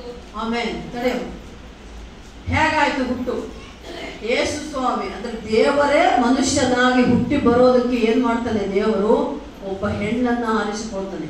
ಆ ಹೆಣ್ಣು ಯಾರು? ಕನ್ನಿಕೆ. ಈಗ ಹೆಣ್ಣು ಮಕ್ಕಳು ಅಂತೀವಲ್ಲ, ಹೆಣ್ಣು ಮಕ್ಕಳು ಹುಟ್ಟಿದಾಗ ಸಣ್ಣ ಕೂಸು, ಆ ಕೂಸು ಹುಟ್ಟುತ್ತಾ ಹೆಣ್ಣು ಮಗು ಆಗುತ್ತೆ. ಆ ಹೆಣ್ಣು ಮಗು ಹೆಣ್ಣಾಗುತ್ತೆ ಯಾವಾಗ? ದೊಡ್ಡವಳಾದ್ಮೇಲೆ ಅಲ್ವಾ? ಕೈಗೆ ಬಂದಾಳಂತಿರಲ್ಲಮ್ಮ ನೀವು ಹಳ್ಳಿ ಭಾಷೆಯಲ್ಲಿ. ಕೈಗೆ ಬಂದ ಮೇಲೆ, ದೊಡ್ಡವಳಾದ್ಮೇಲೆ, ಋತುಮತಿ ಆದ್ಮೇಲೆ, ಪುಷ್ಪವತಿ ಆದ್ಮೇಲೆ ಅವಳು ಹೆಣ್ಣು ಅಂತ ಆಗ್ತಾಳೆ. ಆ ಹೆಣ್ಣಾದವಳು ಗರ್ಭ ಧರಿಸಬೇಕು ಅಂದರೆ ಗಂಡು ಮತ್ತು ಹೆಣ್ಣಿನ ದೇಹ ಸಂಪರ್ಕ ಆದ್ಮೇಲೆ ಗರ್ಭ ಧರಿಸೋದಲ್ವಾ? ಲೋಕದ ರೀತಿಯಲ್ಲಿ ಹೌದಲ್ಲಮ್ಮ? ಒಂದು ಹೆಣ್ಣು ಗರ್ಭಿಣಿ ಆಗಬೇಕು ಅಂದ್ರೆ ಅಲ್ಲಿ ಒಂದು ಗಂಡಿನ ಸಂಪರ್ಕ ಆದ್ಮೇಲೆ ಹೆಣ್ಣಾಗದು. ಗಂಡು ಹೆಣ್ಣು ಒಂದಾದಾಗ ಗಂಡು ಹೆಣ್ಣು ಮದುವೆ ಆಗಿರಬಹುದು, ಆಗದೇ ಇರಬಹುದು, ಒಟ್ಟು ಒಂದು ಗಂಡು ಒಂದು ಹೆಣ್ಣು ಸೇರಿದ್ರು ಅಂದ್ರೆ 2 ದೇಹಗಳು ಒಂದಾದ ಮೇಲೇನೆ ಆ ಹೆಣ್ಣು ಗರ್ಭ ಧರಿಸೋದಕ್ಕೆ ಸಾಧ್ಯ. ಹೌದಾ? ಇದೇ ಅಲ್ಲ ಲೋಕದ ರೀತಿ, ಎಲ್ಲರಿಗೂ ಗೊತ್ತಿರುವಂತೆ. ಆದರೆ ದೇವರು ಏನ್ ಮಾಡ್ತಾನೆ? ದೇವರು ಆತನಿಗೆ ಗಂಡ ಹೆಂಡತಿ ಮಕ್ಕಳು ಸಂಬಂಧ, ಶರೀರ ಸಂಬಂಧ ಯಾವುದೂ ಇಲ್ಲ.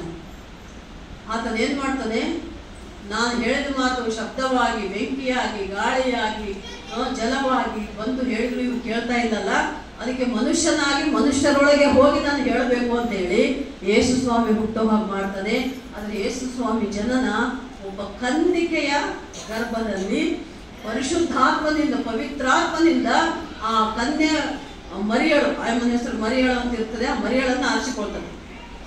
ಆ ಮರಿಯಳನ್ನು ಆರಿಸಿಕೊಂಡು ಆಕೆಗೆ ಮದುವೆ ಎಂಗೇಜ್ಮೆಂಟ್ ಆಗಿರ್ತದೆ. ಯೋಸೇಫನ ಜೊತೆ ಮರಿಯಳಿಗೆ ಎಂಗೇಜ್ಮೆಂಟ್, ನಿಶ್ಚಿತಾರ್ಥ ಕಾರ್ಯ ಆಗಿರ್ತದೆ, ಮದುವೆ ಆಗಿರಲ್ಲ. ಇನ್ನು ಯೋಸೇಫ ಆ ಮರಿಯಳನ್ನ ಮುಟ್ಟಿರಲ್ಲ. ಅರ್ಥ ಆಯ್ತಮ್ಮ? ಆಕೆ ಇನ್ನೂ ಕನ್ಯೆ ಆಗಿರ್ತಾಳೆ. ಹೆಣ್ಣು ಗಂಡಿನ ಸಂಪರ್ಕ ಇಲ್ಲದೆ ಇರುವ ಹೆಣ್ಣು ಕನ್ಯೆ ಅಂತ ಅನಿಸ್ಕೊಳ್ತಾರೆ. ಕನ್ನಿಕೆಯಾದ ಮರಿಯಳ ಹೊಟ್ಟೆಯಲ್ಲಿ ಗರ್ಭದಲ್ಲಿ ಪರಿಶುದ್ಧಾತ್ಮ ದೇವರ ಮುಖಾಂತರ ಅಲ್ಲಿ ಗರ್ಭ ಧಾರಣೆ ಆಗ್ತದೆ. ಆ ಗರ್ಭ ಫಲವೇ ಯೇಸು ಸ್ವಾಮಿ. ಆದ್ಮೇಲೆ ಓದಮ್ಮ ನೆಕ್ಸ್ಟ್. ಪವಿತ್ರಾತ್ಮನಿಂದ ಬಸರಾಗಿದ್ದು ತಿಳಿದು ಬಂತು. ಆದರೆ ಆಕೆಯ ಗಂಡನಾದ ಯೋಸೇಫನು ಸ್ವಚ್ಛನಾಗಿದ್ದು ಆಕೆಯನ್ನು ಬಯಲಿಗೆ ತರುವುದಕ್ಕೆ ಮನಸ್ಸಿಲ್ಲದೆ ಯಾರಿಗೂ ತಿಳಿಯದಂತೆ ಆಕೆಯನ್ನು ಬಿಟ್ಟು ಬಿಡಬೇಕೆಂದಿದ್ದನು. ಅವನು ಇದನ್ನು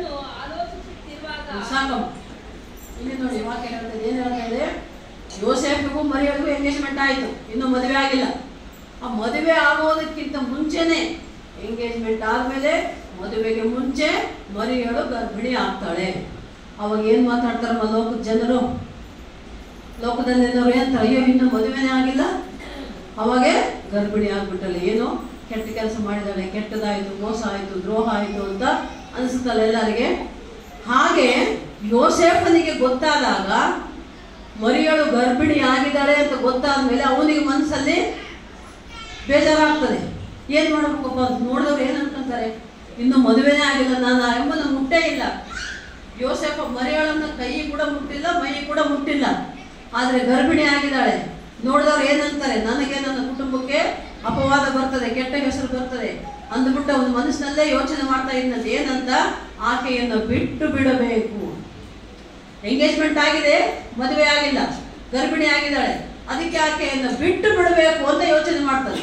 ಅವಾಗೇನಾಯ್ತು ಓದಮ್ಮ, ನೆಕ್ಸ್ಟ್ ವಾಕ್ಯ. ಇನ್ನು ಯೋಚನೆ ಮಾಡ್ತಾ ಇರ್ತಾನೆ, ಆಗ ನೋಡಿ, ಬಿಟ್ಟು ಬಿಡಬೇಕೆಂದಿದ್ದನು.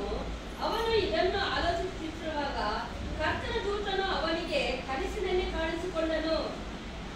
ಎಲೆ ಯೋಸೇಫನೇ, ದಾವೀದನ ವಂಶದವನೇ, ನಿನ್ನ ಹೆಂಡತಿಯಾದ ಮರಿಯಳನ್ನು ಸೇರಿಸಿಕೊಳ್ಳುವುದಕ್ಕೆ ಅಂಜಬೇಡ, ಆಕೆಯ ಗರ್ಭವು ಪವಿತ್ರಾತ್ಮನಿಂದಲೇ ಆದದ್ದು. ಆಮೆನ್. Hallelujah, hallelujah, hallelujah.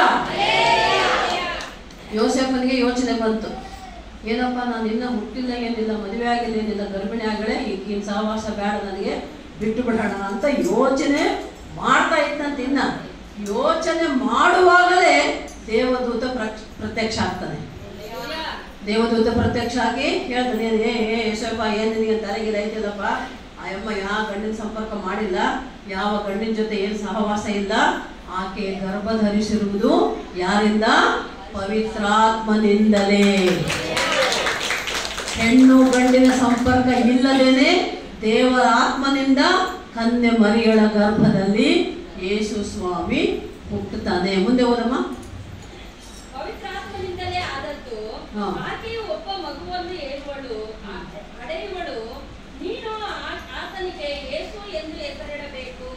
ದೇವದೂತ ಹೇಳ್ತಾನೆ ಆತನಿಗೆ, ಯೋಸೇಫನಿಗೆ, ಯೋಸೇಫ ನೀನೇನು ಚಿಂತೆ ಮಾಡಬೇಡ, ಬಾಧೆ ಮಾಡಬೇಡಪ್ಪ, ಆಯಮ್ಮ ಯಾವ ಬೇರೆ ಗಂಡಸಿನೊಂದಿಗೆ ಏನು ಸಂಪರ್ಕ ಇಟ್ಟುಕೊಂಡಿಲ್ಲ, ನಿನಗೆ ನಿಶ್ಚಯಾರ್ಥ ಆಗಿದ್ದ ಅಷ್ಟೇನೆ, ಬೇರೆ ಏನು ಅಂತ ಇಂಥ ಕೆಲಸ ಏನಾಗಿಲ್ಲ. ಆಕೆ ಒಂದು ಮಗು, ಗಂಡು ಮಗು ಹೆರ್ತಾಳೆ, ಆ ಮಗುಗೆ ನೀನು ಯೇಸು ಅಂತ ಹೆಸರಿಡು ಅಂತ ಹೇಳ್ತಾನೆ. ಹೇಳ, ಮುಂದೆ ಓದಮ್ಮ. ಯಾಕೆಂದರೆ ಆತನೇ ತನ್ನ ಜನರನ್ನು ಅವರ ಪಾಪಗಳಿಂದ ಬಿಡಿಸಿ ಕಾಯುವವನು ಅಂದನು. ಕರ್ತನು ಪ್ರವಾದಿಯ ಮುಖಾಂತರ ಹೇಳಿದ ಮಾತು ನೆರವೇರುವಂತೆ ಇದೆಲ್ಲ ನಡೆಯಿತು. ಆಮೆನ್. ನೋಡಿ, ಇಲ್ಲಿ ಯೋಸೇಫನಿಗೆ ದೇವರ ದೂತ ಹೇಳ್ತಾನೆ, ಏನ್ ಹೇಳ್ತಾನೆ, ನೀನೇನು ಚಿಂತೆ ಮಾಡಬೇಡಪ್ಪ, ಆಕೆ ಗರ್ಭ ಧರಿಸಿದ ಪವಿತ್ರಾತ್ಮದಿಂದ ಗಂಡು ಮಗು ಹುಟ್ಟುತ್ತದೆ, ಆ ಮಗುಗೆ ಯೇಸು ಅಂತ ಹೆಸರಿಡು. ಯೇಸು ಅಂದ್ರೆ ರಕ್ಷಕ. ಯಾವ ರಕ್ಷಕ? ಪಾಪಿಗಳನ್ನ ಪಾಪದಿಂದ ಬಿಡಿಸುವ ರಕ್ಷಕ. ಹಲ್ಲೆಲೂಯಾ. ಕೆಟ್ಟದ್ದನ್ನ ಮಾಡುವವರನ್ನ ಕೆಟ್ಟದ್ದರಿಂದ ಬಿಡಿಸುವುದಕ್ಕೆ ಬರುವಂತ ಒಬ್ಬ ಮನುಷ್ಯ, ದೇವರೇ ಮನುಷ್ಯನಾಗಿ ಬರ್ತಾ ಇದ್ದಾನಪ್ಪ, ನೀನೇನು ಚಿಂತೆ ಮಾಡಬೇಡ ಅಂತ ಹೇಳ್ತಾನೆ. ಆಗೇನಾಯ್ತು, ಯೇಸು ಸ್ವಾಮಿ ಹುಟ್ಟುತ್ತಾನೆ. ಆ ಯೇಸು ಸ್ವಾಮಿ ಹುಟ್ಟಿದಾಗ ಎಲ್ಲಿ ಹುಟ್ಟುತ್ತಾನೆ, ಅಲ್ಲಿ ಆ ಸಮಯಕ್ಕೆ ಏನಾಗಿತ್ತು, ಅಲ್ಲಿ ರಾಜನ ಒಂದು ಆಜ್ಞೆ ಆಗಿತ್ತು. ಆ ಸಮಯದಲ್ಲಿ ಹುಟ್ಟುವಂತ ಗಂಡು ಮಕ್ಕಳನ್ನೆಲ್ಲ ಸಾಯಿಸಬೇಕು. ಯಾಕೆಂದ್ರೆ ಅಲ್ಲಿರುವಂತ ರಾಜನಿಗೆ ಒಂದು ದರ್ಶನ ವಿಷಯ ಗೊತ್ತಾಗ್ತದೆ, ಈ ತರ ಒಂದು ಮಗು ಹುಟ್ಟುತ್ತದೆ, ಅದರಿಂದ ನಿನಗೆ ಸಮಸ್ಯೆ ಅಂತ. ಅದಕ್ಕೆ ಆ ಮಗು ಹುಟ್ಟೋ ಮಕ್ಕಳನ್ನೆಲ್ಲ ಸಾಯಿಸ್ತಾ ಬರ್ತಾರೆ. ಆ ಸಮಯದಲ್ಲಿ ಇವ್ರು ಏನ್ ಮಾಡ್ತಾರೆ, ಗರ್ಭಿಣಿಯಾದ ಮರಿಯಳನ್ನು ಬಿಡದಂತೆ ಯೋಸೇಫನು ಆಕೆಯನ್ನು ಕರ್ಕೊಂಡು ಬರ್ತಾ ಇರುವಾಗ ಎಲ್ಲಿ ಹೋದ್ರು ಯಾರು ಸೇರ್ಸಲ್ಲ.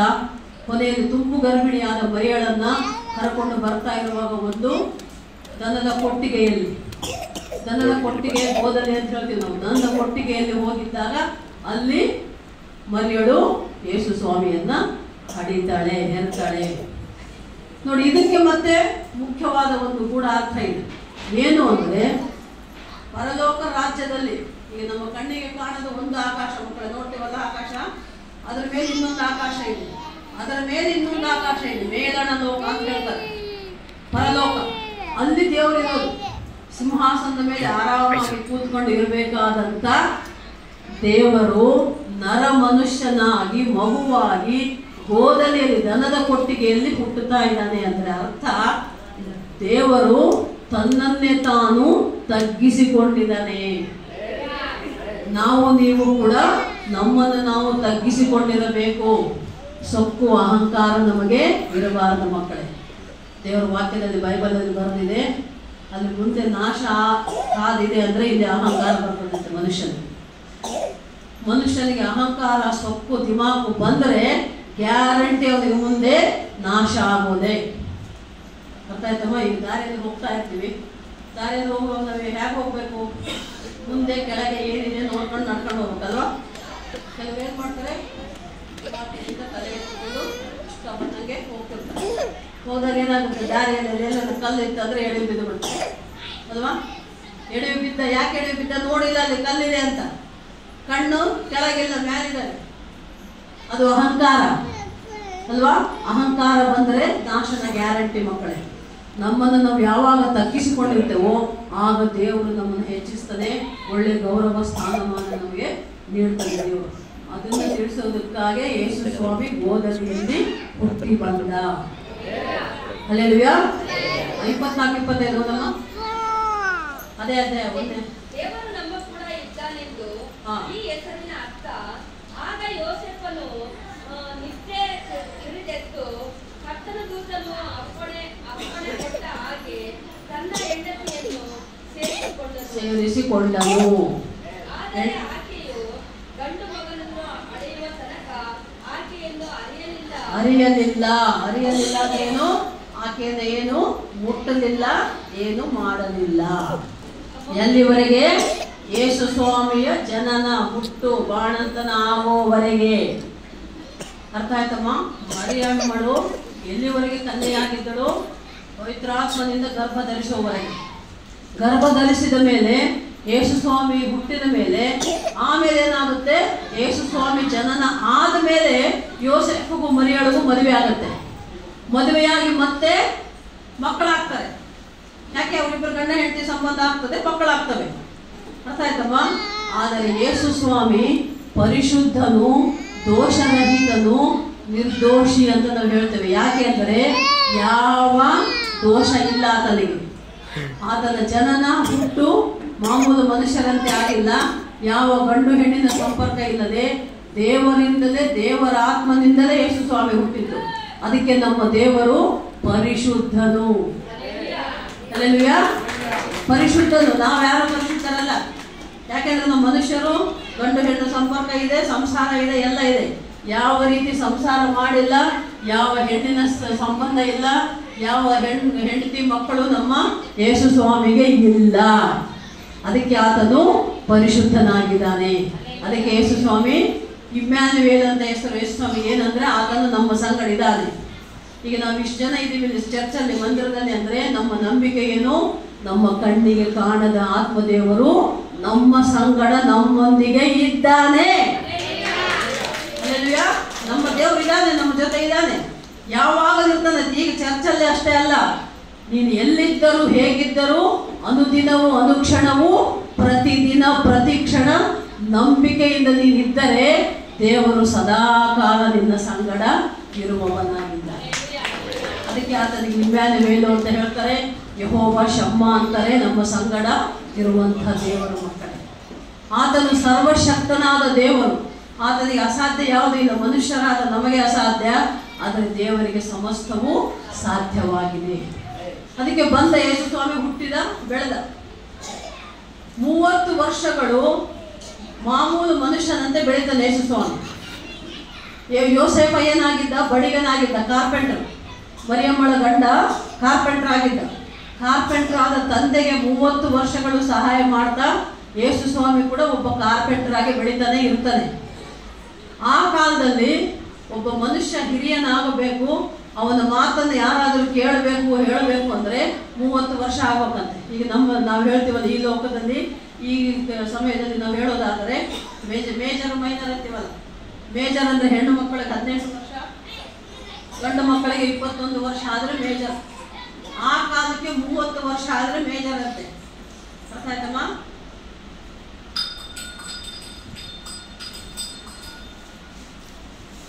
ಅದಕ್ಕೆ 30 ವರ್ಷದವರೆಗೆ ಯೇಸು ಸ್ವಾಮಿ ಯಾರ ಜೊತೆನೂ ಏನು ಪರಲೋಕದ ಬಗ್ಗೆ, ತಂದೆಯಾದ ದೇವರ ಬಗ್ಗೆ, ನಿತ್ಯ ಜೀವದ ಬಗ್ಗೆ ಮಾತಾಡಿಲ್ಲ.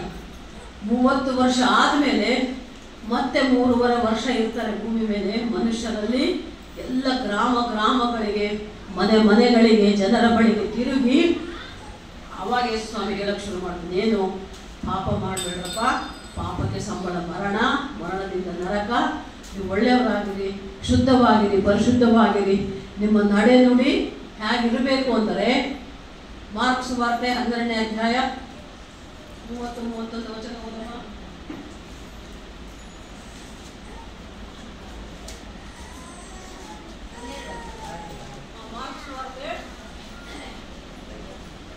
ನಾವು ಯಾವಾಗ ಹುಟ್ಟಿದಾದ್ರೆ ಈಗ ನಾವು ಯಾವ ಇಸ್ವಿಯಮ್ಮ ನೋಡ್ತಾ ಇರೋದು?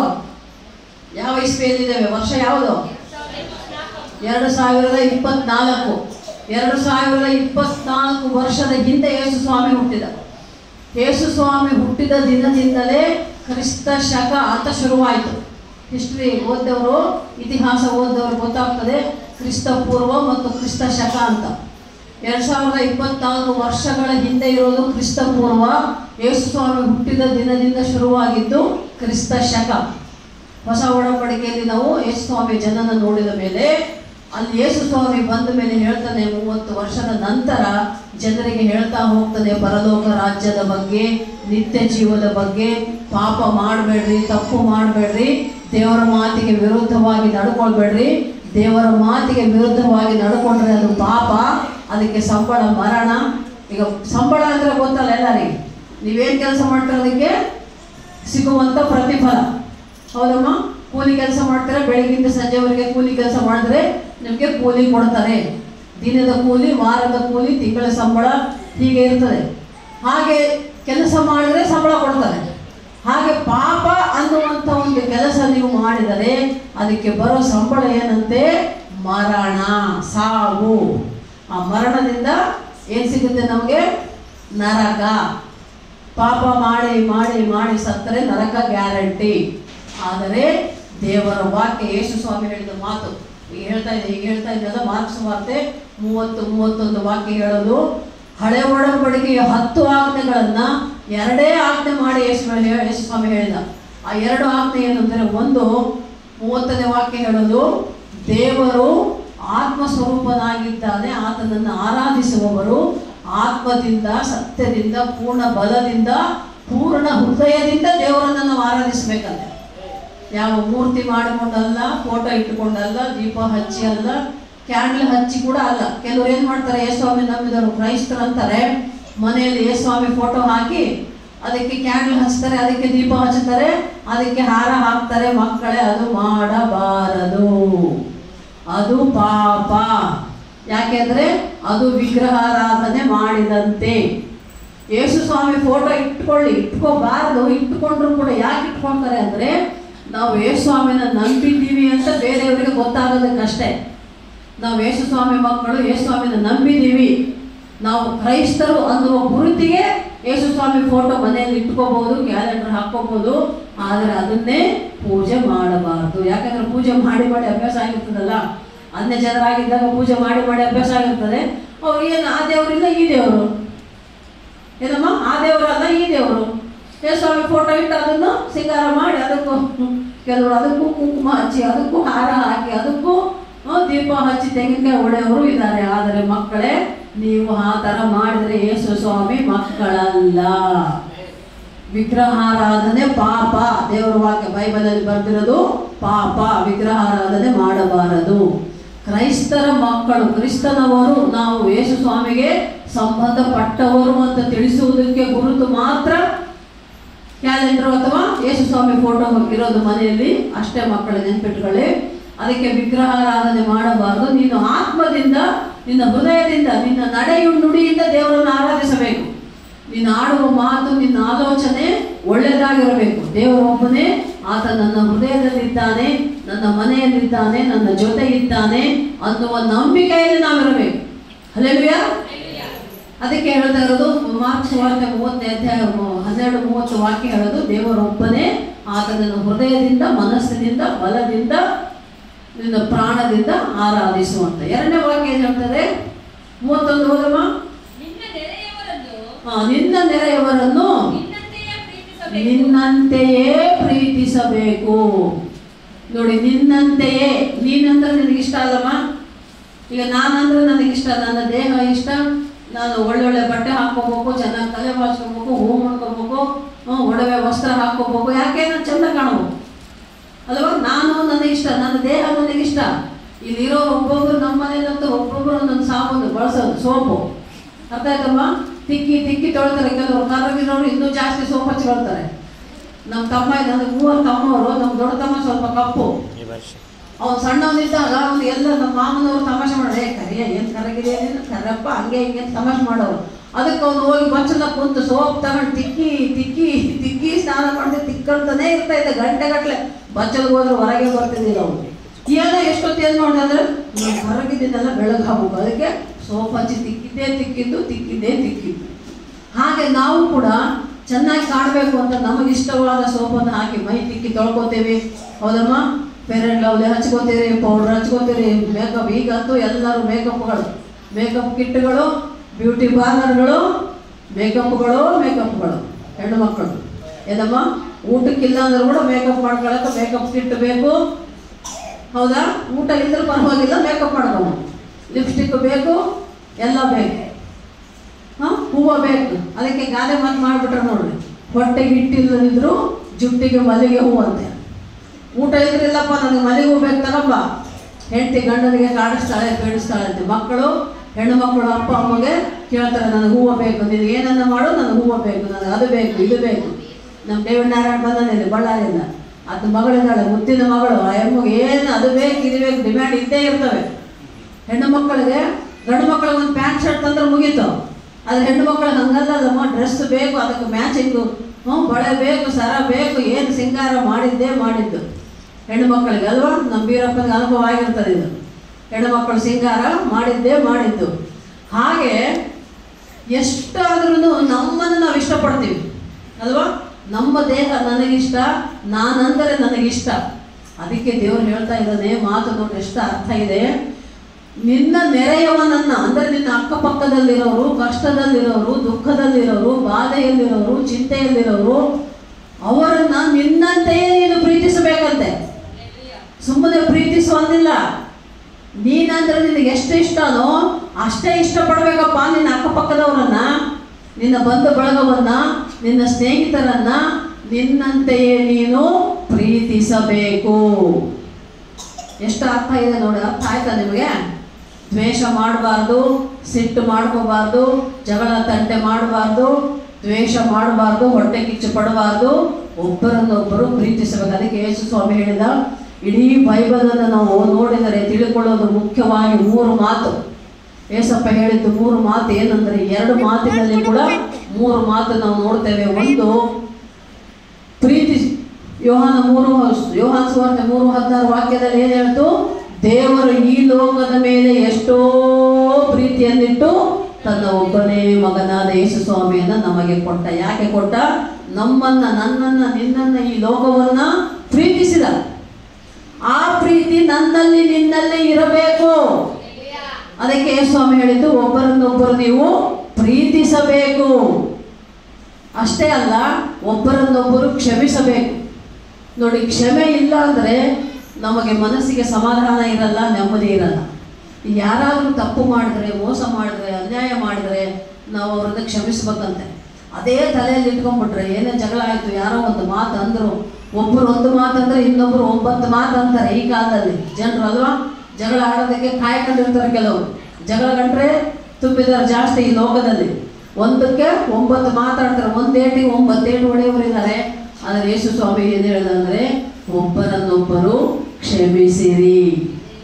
ಯಾಕೆಂದ್ರೆ ಯೇಸು ಸ್ವಾಮಿ ಕ್ಷಮಿಸಿದ. ಯೇಸು ಸ್ವಾಮಿ ಕ್ಷಮಿಸಿದ ಅಂತ ನಮ್ಗೆ ಹೇಗೆ ಗೊತ್ತಾಗೋದು? ಶಿಲುಬೆಯ ಮರಣವನ್ನು ಹೊಂದಿದಾಗ, ಶಿಲುಬೆಯಲ್ಲಿ ಯೇಸು ಸ್ವಾಮಿಗೆ ಶಿಕ್ಷೆ ಕೊಟ್ಟರು.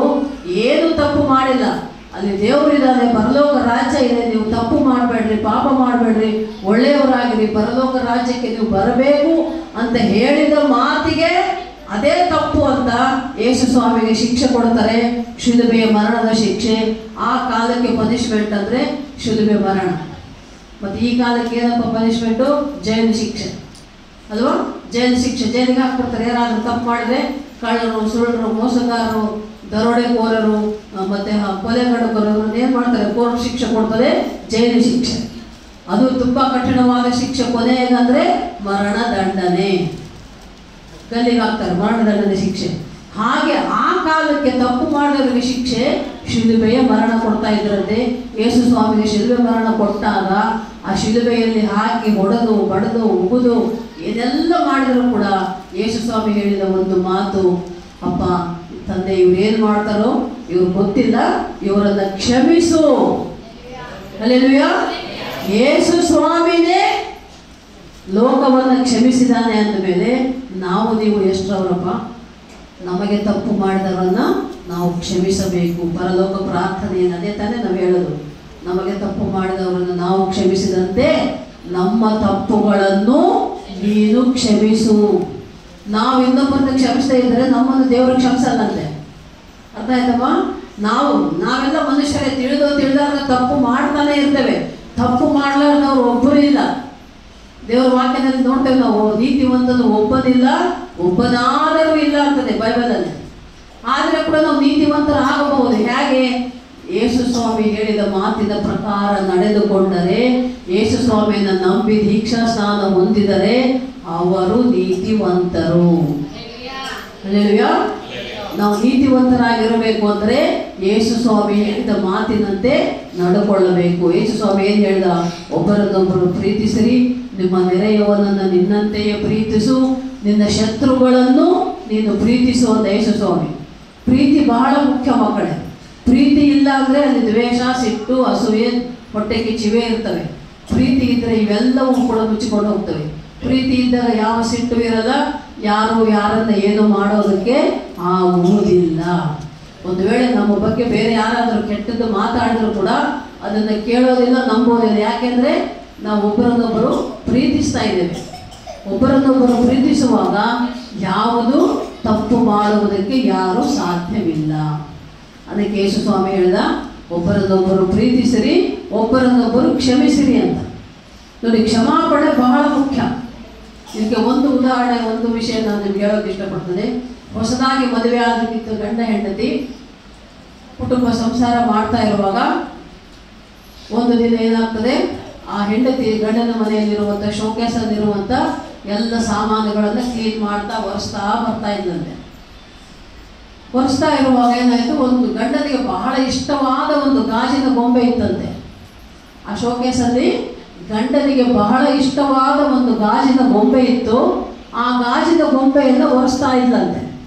ಒರೆಸುವಾಗ ಏನಾಯಿತು, ಸಡನ್ ಆಗಿ ಆ ಗೊಂಬೆ ಕೈಯಿಂದ ಜಾರಿ ಬಿತ್ತು. ಗಾಜಿನ ಗೊಂಬೆ ಕೆಳಗೆ ಬಿದ್ದರೆ ಏನಾಗ್ತದಮ್ಮ? ಇದ್ದಂಗೆ ಇರ್ತದೇನಮ್ಮ? ಒಡೆದೋಯ್ತಾ? ಆ ಗಾಜಿನ ಗೊಂಬೆ ನೆಲಕ್ಕೆ ಬಿದ್ದು ಒಡೆಯೋದಕ್ಕೂ ಗಂಡ ಹೊರಗಿಂದ ಮನೆ ಒಳಗೆ ಬರೋದಕ್ಕೂ ಒಂದೇ ಸಮಯ. ಆ ಗಾಜಿನ ಗೊಂಬೆ ಬಿತ್ತು, ಅಲ್ಲಿ ಗಂಡ ಹೊರಗಿಂದ ಒಳಗೆ ಬಂದ. ಅದು ನೋಡ್ದ, ಅದು ಏನಾಯ್ತು, ಸಿಟ್ಟು ಬಂತು, ಬಹಳ ಸಿಟ್ಟು ಬಂತು. ಅಂತಿಂತ ಸಿಟ್ಟಲ್ಲ, ಯಾಕೆಂದ್ರೆ ಅದು ಬಹಳ ಇಷ್ಟವಾದ ಗೊಂಬೆ ಅಲ್ಲ. ಇಷ್ಟವಾದ ಗೊಂಬೆ ಬಿತ್ತು ಅಂತ ಸಿಟ್ಟು ಬಂದು ಗಂಡ ಏನು ಮಾಡ್ದ, ಸರಸರ ಬಂದ ಒಂದು ಕಪಾಳಕ್ಕೆ ಏಟು ಬಿಟ್ಟ ಹೆಂಡತಿಗೆ ಕಪಾಳಕ್ಕೆ ಏಟು ಕೊಟ್ಟ. ಆ ಹೆಂಡತಿ ನೆಲದ ಮೇಲೆ ಬಿದ್ದುಬಿಟ್ಲು. ಬಿದ್ದು ಮೂರ್ಛೆ ಹೋದ್ಲು. ಆಮೇಲೆ ಎಬ್ಸಕ್ಕೆ ಹೋದ್ರೆ ಎದ್ದಿಲ್ಲ. ಏನಾಯಿತು, ಅಲ್ಲೇ ಸತ್ತು ಹೋದಳು. ಸಿಟ್ಟು ನೋಡ್ರಿ, ಸಿಟ್ಟು. ಅದೇ ಏನು, ಅಯ್ಯೋ ಏನೋ ಅಪ್ಪಿತಪ್ಪಿ ಅವಳೇ ಬೇಕಂತ ಬಿಡಿಸಿಲ್ಲ, ಕೈಜಾರೆ ಬಿತ್ತಲ್ಲ, ಹೋಗಿ ಬಿಡು ಅಂತ ಅಂದುಕೊಂಡಿದ್ರೆ ಗಂಡ ಹೆಂಡತಿಯನ್ನು ಕ್ಷಮಿಸಿದ್ರೆ, ಹೆಂಡತಿಯನ್ನು ಪ್ರೀತಿಸಿದ್ರೆ ಹೆಂಡತಿ ಬದುಕಿರ್ತಿಲ್ಲ. ಸಿಟ್ಟಿಗೆ ಹೋಗಿ ಒಂದೇಟು ಕೊಟ್ಟ. ಆ ಗೊಂಬೆಯನ್ನು ಪ್ರೀತಿಸಿದ ಆತ, ಹೆಂಡತಿಯನ್ನು ಪ್ರೀತಿಸಿಲ್ಲ ಗಂಡ ಅಲ್ವಾ? ಗೊಂಬೆ ಮೇಲಿದ್ದ ಪ್ರೀತಿ ಹೆಂಡತಿ ಮೇಲಿಲ್ಲ. ಹೆಂಡತಿಗೆ ಹೊಡೆದ, ಹೆಂಡತಿ ಸತ್ತೇ ಹೋಗ್ಬಿಟ್ಲು. ಹಾಗೆ ಮಕ್ಕಳೇ, ಕೋಪ ನಮಗೆ ಬೇಡ. ಕೋಪದಿಂದ ಅನೇಕ ಅನಾಹುತಗಳೇ ಆಗ್ತವೆ ಹೊರತು ಒಳ್ಳೆಯದಂತೂ ಖಂಡಿತ ಆಗಲ್ಲ. ಅರ್ಥ ಆಯ್ತಮ್ಮ? ಅದಕ್ಕೆ ನಾವು ಪ್ರೀತಿಸಬೇಕು, ಕ್ಷಮಿಸಬೇಕು. ಅಷ್ಟೇ ಅಲ್ಲ, ಮೂರನೇ ಒಂದು ಮುತ್ತಿನಂತ ಮಾತು ಯೇಸು ಸ್ವಾಮಿ ಹೇಳಿದ್ದೇನೆಂದ್ರೆ, ನಾವು ಒಬ್ಬರಿಗಾಗಿ ಒಬ್ಬರು ಪ್ರಾರ್ಥಿಸಬೇಕು. ಹಲ್ಲೆಲೂಯಾ. ವಿಜ್ಞಾಪನೆ ಪ್ರಾರ್ಥನೆ. ಒಬ್ಬರಿಗಾಗಿ, ನನಗಾಗಿ ನೀವು, ನಿಮಗಾಗಿ ನಾವು ಪ್ರಾರ್ಥಿಸಿದರೆ ಆ ಪ್ರಾರ್ಥನೆಯನ್ನ ಪರಲೋಕದಲ್ಲಿರುವ ತಂದೆಯಾದ ದೇವರು ಕೇಳ್ತಾನೆ, ಆ ಪ್ರಾರ್ಥನೆಗೆ ಉತ್ತರವನ್ನ ಕೊಡ್ತಾನೆ. ಮಕ್ಕಳೇ, ನಾವೇನು ಕೇಳ್ತೇವೋ ಅದನ್ನು ಕೊಡ್ತಾನೆ. ಮತ್ತಾಯ ಸುವಾರ್ತೆ 7:7 ಹೇಳುತ್ತಲ್ಲ, ನೀವು ಏನು ಬೇಕೋ ನನ್ನ ನಾಮದಲ್ಲಿ ಕೇಳ್ಕೊಂಡ್ರೆ ನಿಮಗೆ ನಾನು ಕೊಡ್ತೇನೆ. ಯೋಹಾನ್ ಸುವಾರ್ತೆ 14:15 ಕೂಡ ನಾವು ನೋಡ್ತೇವೆ, ನಿಮಗೇನು ಬೇಕೋ ನನ್ನ ನಾಮದಲ್ಲಿ, ಯೇಸುವಿನ ನಾಮದಲ್ಲಿ ನಾವು ಕೇಳಿಕೊಂಡ್ರೆ ಕೇಳಿದ್ದನ್ನು ದೇವರು ಕೊಡ್ತಾರೆ. ಅದಕ್ಕೆ ತಾನೇ ನಾವು ಪ್ರಾರ್ಥನೆ ಮಾಡಿದ್ರೆ ಕೊನೆಗೆ ಏನಂತೇವೆ? ಪ್ರಾರ್ಥನೆ ಎಲ್ಲ ಮಾಡಿ ಕೊನೆಯಲ್ಲಿ ಹೇಳುವ ಮಾತು, ತಂದೆಯೇ ಯೇಸುವಿನ ನಾಮದಲ್ಲಿ ಪ್ರಾರ್ಥಿಸಿ ಬೇಡಿ ಹೊಂದಿದ್ದೇವೆ. ಯಾರ ನಾಮದಲ್ಲಿ? ಯೇಸುವಿನ ನಾಮದಲ್ಲಿ ನಾವು ಕೇಳ್ಕೋಬೇಕು. ಆಗ ದೇವರು ಪರಲೋಕ ರಾಜ್ಯದಲ್ಲಿ ಸಿಂಹಾಸನದ ಮೇಲಿರುವಂತ ದೇವರು ನಮ್ಮ ಪ್ರಾರ್ಥನೆಗಳನ್ನು ಕೇಳಿ ಮಕ್ಕಳಲ್ಲಿ ಉತ್ತರ ಕೊಡ್ತಾರೆ. ನಾವೇನು ಅಂದ್ಕೊಳ್ತೀವೋ ಅದು ಹಾಗೆ ಆಗ್ತದೆ. ಆ ನಂಬಿಕೆ ನಮ್ಮಲ್ಲಿರಬೇಕು. ನಂಬಿಕೆ ಇದ್ರೆ ಆಗ್ತದೆ, ಇಲ್ಲಂದ್ರೆ ಆಗಲ್ಲ. 99% ಇದ್ದು 1% ಅಯ್ಯೋ ಆಗ್ತದೆ ಇಲ್ಲೋ ಅಂತ ಅಂದ್ಕೊಂಡ್ರೆ ಖಂಡಿತ ಆಗಲ್ಲ. 100ಕ್ಕೆ 100 ನಂಬಿಕೆ ಇದ್ದರೆ ನಿನಗೆ ದೇವರು ನಿನ್ನ ಜೀವನದಲ್ಲಿ ಅದ್ಭುತ ಕಾರ್ಯಗಳನ್ನು ಮಾಡ್ತಾರೆ. 100ಕ್ಕೆ 100ರಷ್ಟು ನಂಬಿಕೆ. ನಮ್ಮ ಸಭೆಗಳಲ್ಲಿ ಎಷ್ಟೋ ಜನರು ಎಷ್ಟೋ ಸಮಸ್ಯೆಗಳಲ್ಲಿ ಬರ್ತಾರೆ, ಪ್ರಾರ್ಥನೆ ಮಾಡಿಸ್ಕೊಂಡು ಹೋಗ್ತಾರೆ, ನಮ್ಮ ಹತ್ರ ಮಾಡಿಸ್ಕೊಳ್ತಾರೆ, ಸುತ್ತಮುತ್ತ ಮಾಡಿಸ್ಕೊಳ್ತಾರೆ. ಅವರೇ ಬಂದು ಮೊಣಕಾಲಲ್ಲಿ ನಂಬಿಕೆಯಿಂದ ಪ್ರಾರ್ಥನೆ ಮಾಡ್ಕೊಂಡು ಹೋದ್ರು ಕೂಡ ದೇವರು ಅನೇಕ ಅದ್ಭುತ ಕಾರ್ಯಗಳು ಮಾಡಿದ್ದಾರೆ. ಮದುವೆ ಆಗುವವರು ಮದುವೆ ಆಗಿದೆ, ಮಕ್ಕಳಾಗಿದ್ದಾರೆ, ಅನಾರೋಗ್ಯದಲ್ಲಿದ್ದವ್ರಿಗೆ ಆರೋಗ್ಯ ಕೊಟ್ಟನೆ, ದೆವ್ವ ಹಿಡಿದವರಿಗೆ ದೆವ್ವ ಬಿಡಿಸೋದಿಲ್ಲ, ದೇವರು ಬಿಡಿಸ್ತಾನೆ. ಅದಕ್ಕಾಗಿ ಬಂದಿದ್ದೆ ಸ್ವಾಮಿ.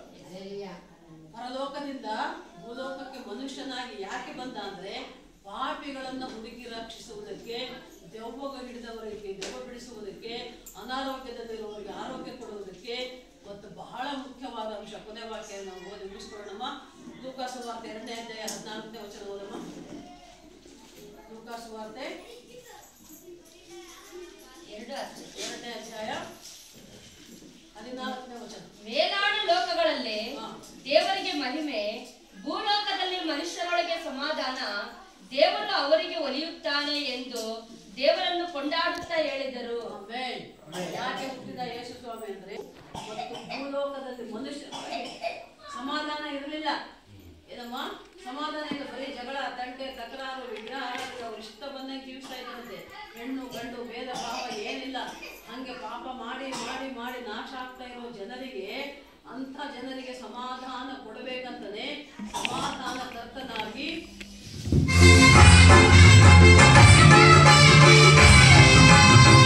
ಕೊಡಬೇಕಂತಲೇ ಪರಲೋಕದಿಂದ ಭೂಲೋಕಕ್ಕೆ ಯೇಸು ಸ್ವಾಮಿ ಹುಟ್ಟಿ ಬಂದ.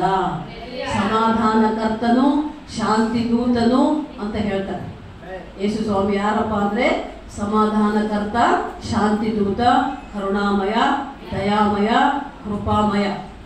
ಕೃಪೆ ತೋರಿಸುವವನು, ದಯ ತೋರಿಸುವವನು, ಕರುಣೆ ತೋರಿಸುವವನು ಅಂಥ ಯೇಸು ಸ್ವಾಮಿ ಇಂಥ ನಮ್ಮನ್ನ, ನನ್ನನ್ನ, ನಿನ್ನನ್ನ ಆಶೀರ್ವದಿಸುವುದಕ್ಕೆ, ಕಾದು ಕಾಪಾಡುವುದಕ್ಕೆ ನರ ಮನುಷ್ಯನಾಗಿ ಹುಟ್ಟಿ ಬರಬೇಕಾಯ್ತಮ್ಮ. ದೇವರು ಪರಲೋಕದಿಂದ ಹೇಳಿದ ಮಾತನ್ನ ಭೂಲೋಕದಲ್ಲಿರುವ ಜನರು ಕೇಳಲಿಲ್ಲ. ದೇವರ ಮಾತಿಗೆ ವಿರುದ್ಧವಾಗಿ ನಡ್ಕೊಳ್ತಾ ಇದ್ರು. ಅದನ್ನು ತಪ್ಪಿಸುವುದಕ್ಕಾಗಿ ನಾವು ನಾಶ ಆಗಿ ನರಕಕ್ಕೆ ಹೋಗಬಾರದು, ಪರಲೋಕಕ್ಕೆ ನಾವು ಹೋಗಬೇಕು, ಒಳ್ಳೆಯವರಾಗಿರಬೇಕು ಅಂತ ಹೇಳುವುದಕ್ಕೇನೆ ಯೇಸು ಸ್ವಾಮಿ ಪರಲೋಕದಿಂದ ಭೂಲೋಕಕ್ಕೆ ಮನುಷ್ಯನಾಗಿ ಬಂದ. ಅಂದ್ರೆ ನಮಗೆ ನಿಮಗೆ ಸಮಾಧಾನ ಕೊಡೋದಕ್ಕೆ ಬಂದ. ಅದೊಮ್ಮೆ ನಾವಿಲ್ಲಿ ಚರ್ಚಿಗೆ ಬರ್ತೇವೆ. ಯಾಕೆ ಬರ್ತೇವೆ ಅಂದ್ರೆ, ಸಮಾಧಾನ ಬೇಕು, ಸಂತೋಷವಾಗಿರ್ಬೇಕು, ಸಮಾಧಾನವಾಗಿರ್ಬೇಕು. ಇಲ್ಲಿ ನೋಡಿ, ಇಲ್ಲಿದ್ದಾಗ ಏನು ಚರ್ಚಲ್ಲಿ ಬಂದು ಕೂತ ಮೇಲೆ ಇಷ್ಟೊತ್ತು ಕೂತೀವಿ, ಏನಾದ್ರು ಕೆಲಸ ಮಾಡಿದ್ವಾ?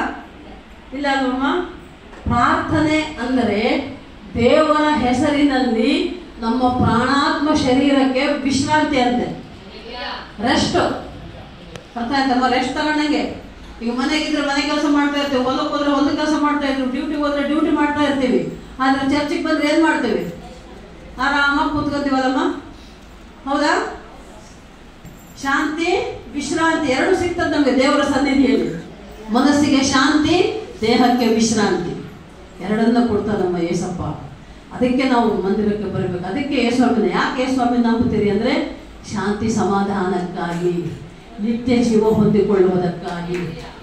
ನಿತ್ಯ ಜೀವದ ಬಗ್ಗೆ ಒಂದು ಮಾತು ಹೇಳಿ ನನ್ನ ವಾಕ್ಯವನ್ನು ಮುಗಿಸ್ತೇನೆ. ನಿತ್ಯ ಜೀವ ಅಂದರೆ, ನಿತ್ಯ ಅಂದರೆ ಯಾವಾಗಲೂ, ಜೀವ ಅಂದರೆ ಜೀವಂತವಾಗಿರೋದು, ಬದುಕಿರೋದು. ಯೇಸುಸ್ವಾಮಿನ ನಂಬಿದವರಿಗೆ, ಕ್ರೈಸ್ತರಿಗೆ ಸಾವೇ ಇಲ್ಲ. ಸಾವಂದರೆ ಭಯ ಇಲ್ಲ. ಯಾಕೆ ಅಂದರೆ ನಾವು ಬದುಕಿರೋವರೆಗೆ, ಈಗ ನಾವೇನು ಕೂತಿದ್ದೀವಲ್ಲ, ನಮ್ಮ ಜೊತೆ ನಮ್ಮ ಕಣ್ಣಿಗೆ ಕಾಣದ ಆತ್ಮದೇವರು, ಪರಿಶುದ್ಧಾತ್ಮ ದೇವರು ನಮ್ಮ ಸಂಗಡ ಇರುತ್ತಾನೆ.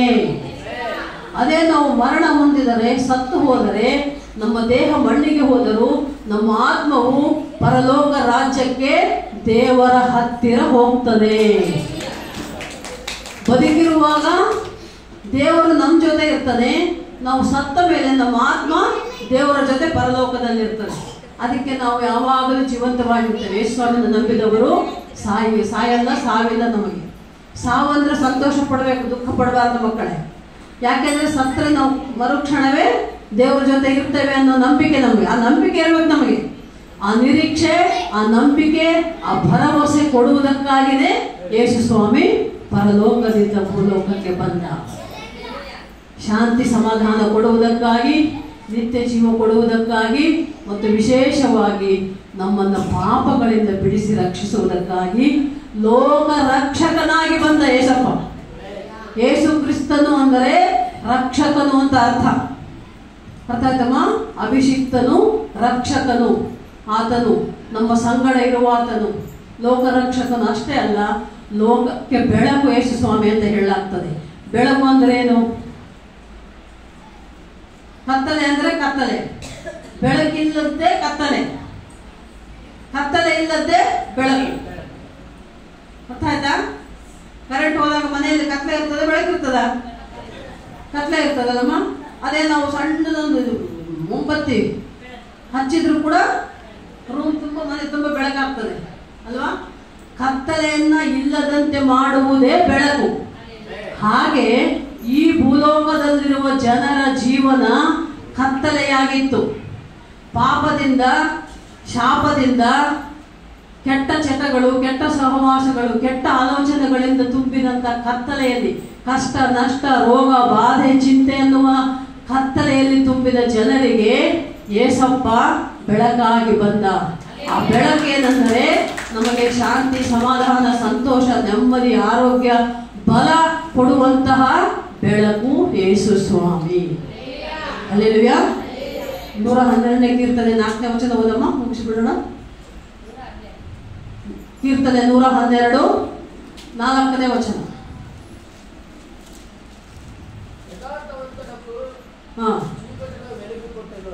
యథార్థవంతులకు చీకటిలో వెలుగు పుట్టును. ಆಮೆನ್. ಯಥಾರ್ಥ ಕನ್ನಡ ಓದಮ್ಮ. ಯಥಾರ್ಥರಿಗೆ ಕತ್ತಲೆಯಲ್ಲಿಯೂ ಬೆಳಕು ಮೂಡುವುದು.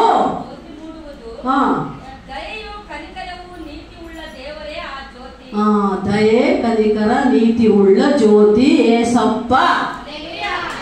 ಹಲ್ಲೆಲೂಯಾ. ಕತ್ತಲೆಯ ಜೀವಿತಕ್ಕೆ ಬೆಳಕಾಗಿ ಬಂದ ನಮ್ಮ ಯೇಸಪ್ಪ. ನಿನ್ನ ಜೀವಿತದಲ್ಲಿ ಇರುವ ಕತ್ತಲೆಯನ್ನು ತೆಗೆದು ಬೆಳಕೆನ್ನುವ ಶಾಂತಿ ಸಮಾಧಾನವನ್ನು ಕೊಡುವುದಕ್ಕಾಗಿ ಪರಲೋಕದಿಂದ ಭೂಲೋಕಕ್ಕೆ ಮನುಷ್ಯನಾಗಿ ಬಂದ ನಮ್ಮ ಯೇಸಪ್ಪ. ಅರ್ಥ ಆಯ್ತಮ್ಮ? ಯೇಸಪ್ಪ ಯಾಕೆ ಹುಟ್ಟಿದ ಅಂದ್ರೆ ಆತ ಪರಿಶುದ್ಧನು, ಯಥಾರ್ಥವಂತನು, ಯಥಾರ್ಥರು ಅಂದ್ರೇನು? ಯಾವಾಗಲೂ ಒಂದೇ ರೀತಿ ಇರುವವರು, ಒಂದೊಂದ್ಸಲ ಒಂದೊಂದು ರೀತಿ ಅಲ್ಲ. ಅರ್ಥ ಆಯ್ತಮ್ಮ? ಹೆಣ್ಣು ಮಕ್ಕಳು ಒಂದೊಂದು ಥರ ಒಂದೊಂದು ರೀತಿ ಇರ್ತಾರೆ. ಗಂಡ ಮನೆಯಲ್ಲಿದ್ದಾಗ ಒಂದು ರೀತಿ, ಮನೆಯಲ್ಲಿ ಇದ್ದಾಗ ಒಂದು ರೀತಿ, ಅತ್ತೆ ಮಾವ ಇದ್ದಾಗ ಒಂದು ರೀತಿ, ಅತ್ತೆ ಮಾವ ಇಲ್ದಾಗ ಒಂದು ರೀತಿ, ಸೊಸೆಯಿಂದ ಜೀವನ, ಮಕ್ಕಳು ಅಪ್ಪ ಅಮ್ಮ ಇದ್ದಾಗ ಒಂದು ರೀತಿ, ಅಪ್ಪ ಅಮ್ಮ ಇಲ್ದಾಗ ಒಂದು ರೀತಿ, ಸಭೆಯಲ್ಲಿ ಪಾಸ್ಟ್ ಇದ್ದರೆ ಒಂದು ರೀತಿ, ಪಾಸ್ಟ್ ಇಲ್ಲ ಅಂದರೆ ಒಂದು ರೀತಿ, ಒಬ್ಬೊಬ್ಬರು ಒಂದೊಂದ್ಸಲ ಒಂದೊಂದು ರೀತಿ ಇರ್ತಾರೆ. ಆದರೆ ದೇವರ ವಾಕ್ಯ ಹೇಳ್ತದೆ, ನಾವು ಯಥಾರ್ಥರಾಗಿರಬೇಕು, ಯಾವಾಗಲೂ ಒಂದೇ ರೀತಿ ಇರಬೇಕು. ಹಸ್ಕೊಂಡಾಗ ಒಂದು ರೀತಿ ಇರ್ತದೆ ಮುಖ, ಚೆನ್ನಾಗಿ ಊಟ ಮಾಡಿದಾಗ ಒಂದು ರೀತಿ ಇರ್ತದಲ್ಲಮ್ಮ ಮನುಷ್ಯರು. ನಾವು ಹೊಟ್ಟೆ ತುಂಬ ಊಟ ಮಾಡಿದಾಗ ಏನು ನಮ್ಮ ಮುಖ ಫುಲ್ಲು ಬ್ರೈಟ್ ಆಗಿರ್ತದೆ. ಅದೇ ಹಸಿವಾದರೆ ಯಾರು ಮಾತಾಡ್ತಾರೆ, ಜಲ್ದಿ ಮಾತಾಡೋದು, ಏನು ಹಸುವಾಗುತ್ತೆ ಅಲ್ವಾ? ಆದರೆ ನಾವು ಯಾವಾಗ ಒಂದೇ ರೀತಿ ಇರಬೇಕು. ಊಟ ಮಾಡಿದ್ರು ಒಂದೇ ರೀತಿ ಇರಬೇಕು, ಮಾಡದೇ ಇದ್ರು ಒಂದೇ ರೀತಿ ಇರಬೇಕು. ಕೆಲವರಿಗೆ ದುಡ್ಡು ಕೈಯಾಗ ದುಡ್ಡಿದ್ದಾಗ ಒಂದು ರೀತಿ, ಕೈ ದುಡ್ಡಿಲ್ಲ ಅಂದರೆ ಅವಾಗೆ ಒಂದು ರೀತಿ. ಗಂಡ ಹೆಂಡತಿ ಜಗಳ ನೋಡ್ಬೇಕು ಮನೆಗೆ. ಗಂಡನ ಹತ್ರ ದುಡ್ಡಿದ್ರೆ ಗಂಡ ಕೇಳಿದಾಗ ಹೆಂಡತಿಗೆ ದುಡ್ಡು ಕೊಟ್ಟರೆ ಶಾಂತಿ ಸಮಾಧಾನ ನೆಮ್ಮದಿ ತುಂಬಿ ತುಳುಕ್ತದೆ ಮನೆಗೆ. ಅದೇ ಹೆಂಡತಿ ಕೇಳಿದಾಗ ಏನಾರ ಗಂಡ ಇಲ್ಲ ಕೊಟ್ಟಿಲ್ಲ ಅಂದರೆ ಯಾವಾಗ ಇದೇ ಗೋಳು ನಿಂದು, ಯಾವಾಗ ನೋಡಿದ್ರೆ ಇಲ್ಲ ಅಂತಿ. ಏನು ದುಡ್ದಿದ್ದೆಲ್ಲ ಏನು ಮಾಡ್ತಿ, ಯಾರಿಗೆ ಕೊಟ್ಟು, ಎಲ್ಲಿಟ್ಟಿ, 108 ಪ್ರಶ್ನೆ ಗಂಡನಿಗೆ ಹೆಂಡತಿ ಮಾಡೋದಲ್ವಮ್ಮ. ದುಃಖ ಆಟೋಮೆಟಿಕ್ ಬಂದ್ಬಿಡ್ತದೆ, ಜಗಳ ತಂಟೆ ತಕರಾರು ಕತ್ತಲೆ ಶುರುವಾಗ್ಬಿಡ್ತದಲ್ಲಿ. ಆದರೆ ದೇವರು ಹೇಳೋದು, ವಾಕ್ಯ ಹೇಳೋದು, ಯಥಾರ್ಥವಂತರಾಗಿರಿ. ದುಡ್ಡು ಇರಲಿ ಬಿಡಲಿ, ಊಟ ಮಾಡಲಿ ಬಿಡಲಿ, ನಿದ್ದೆ ಮಾಡಲಿ ಬಿಡಲಿ, ಎಲ್ಲ ಸಮಯದಲ್ಲಿ ಒಂದೇ ರೀತಿಯಾಗಿ ಸುಖ ಸಂತೋಷವಾಗಿರಬೇಕು. ನೆಮ್ಮದಿದ್ದು ಆರೋಗ್ಯ ಇರಲಿ ಬಿಡಲಿ. ನಾನು ನಿಂತೀನಿ, ನನಗೆ ಎಷ್ಟಿದೆ ಸಮಸ್ಯೆ ನನಗೆ ಗೊತ್ತು. ಏನ್ರಮ್ಮ ಮಕ್ಕಳೇ, ಮೊಣಕಾಲು ಆಪರೇಷನ್ ಆಗಿದೆ, ಸಿಕ್ಕಾಪಟ್ಟೆ ಕಾಲು ನೋಯ್ತಾ ಇದೆ, ತುಂಬ ಹೊತ್ತು ನಿಲ್ಲಕ್ಕಾಗಲ್ಲ, ತುಂಬ ಹೊತ್ತು ಕೂಡಕ್ಕಾಗಲ್ಲ, ಕಾಲು ನೋವು ಬೆನ್ನು ನೋವು ಇದೆ. ಆದರೂ ಕೂಡ ನಾವು ದೇವರ ಸನ್ನಿಧಿಯಲ್ಲಿ ಯೇಸಪ್ಪನ ಕೃಪೆಯಿಂದ ಸಂತೋಷವಾಗಿದ್ದೀವಿ. ಹಲ್ಲೆಲೂಯಾ. ನೋವಿನಲ್ಲಿ ಕೂಡ ನಲಿವೆ ನಮಗೆ, ದುಃಖದಲ್ಲಿ ಕೂಡ ಸುಖನೇ, ಸಂತೋಷವೇ. ಹಾಗಿರ್ಬೇಕು ನಾವು. ಅದಕ್ಕೆ ದೇವರ ವಾಕ್ಯ ಹೇಳ್ತದೆ, ಯಾವಾಗಲೂ ಸಂತೋಷವಾಗಿರಿ ಅಂತ. ಅರ್ಥ ಆಯ್ತಮ್ಮ? ಕರ್ತನಲ್ಲಿ, ದೇವರಲ್ಲಿ, ಯೇಸು ಸ್ವಾಮಿಯಲ್ಲಿ ನಾವು ಸಂತೋಷವಾಗಿರಬೇಕು. ನಮ್ಗೆ ಎಷ್ಟೇ ಬಾಧೆಗಳು, ರೋಗಗಳು, ಚಿಂತೆಗಳು ಇರ್ಬೋದು. ದುಡ್ಡಿಲ್ವಾ, ಬೆಳೆ, ರೈತರಿಗೆ ಚಿಂತೆ, ಬೆಳೆ ಮಳೆದು, ಮಳೆ ಬಂದಿಲ್ಲ, ಬೆಳೆ ಬಂದಿಲ್ಲ, ಬೆಳೆ ಬಂದರೂ ಅದಕ್ಕೆ ತಕ್ಕ ಬೆಲೆ ಬಂದಿಲ್ಲ. ಬೆಳೀತಾರೆ ಪಾಪ, ಕಷ್ಟಪಟ್ಟು ಅದಕ್ಕೆ ಬೆಲೆ ಬರೋಂಗಿಲ್ಲ. ಅದೇ ಚಿಂತೆ, ದುಃಖ ರೈತರಿಗೆ. ಬೇಕಾದಷ್ಟು ರೈತರಿದ್ದಾರೆ ಇಲ್ಲಿ ಅಲ್ವಾ? ಆದರೆ ನಾವು ಯೇಸು ಸ್ವಾಮಿನ ನಂಬಿದ ಮೇಲೆ ಯಾವುದಕ್ಕೂ ಚಿಂತೆ ಮಾಡಬಾರದು. ಅಪ್ಪ ನೀನೇ ನೋಡ್ಕೊಳಪ್ಪ ಯೇಸಪ್ಪ, ನೀನೇ ಎಲ್ಲ, ನೀನೇ ಎಲ್ಲ, ನಿನ್ನದೇ ಎಲ್ಲ, ನೀನಿದ್ದರೆ ನನಗೆಲ್ಲವೂ ಇದೆ. ಮತ್ತಾಯ ಸುವಾರ್ತೆ 6:33 ವಾಕ್ಯ ಹೇಳ್ತದೆ, ಮೊದಲು ನೀವು ದೇವರ ರಾಜ್ಯಕ್ಕಾಗಿ ನೀತಿಗಾಗಿ ತವಕ ಪಡಿರಿ, ಆಗ ನಿಮಗೆ ಇವೆಲ್ಲವೂ ಸಿಗ್ತವೆ ಅಂತ.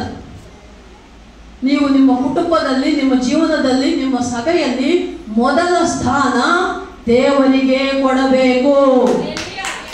ಗಂಡ ಹೆಂಡತಿಗೆ, ಹೆಂಡತಿ ಗಂಡನಿಗೆ, ಅಪ್ಪ ಅಮ್ಮ ಮಕ್ಕಳಿಗೆ, ಮಕ್ಕಳು ಅಪ್ಪ ಅಮ್ಮಗೆ ಕೊಡೋದಲ್ಲ.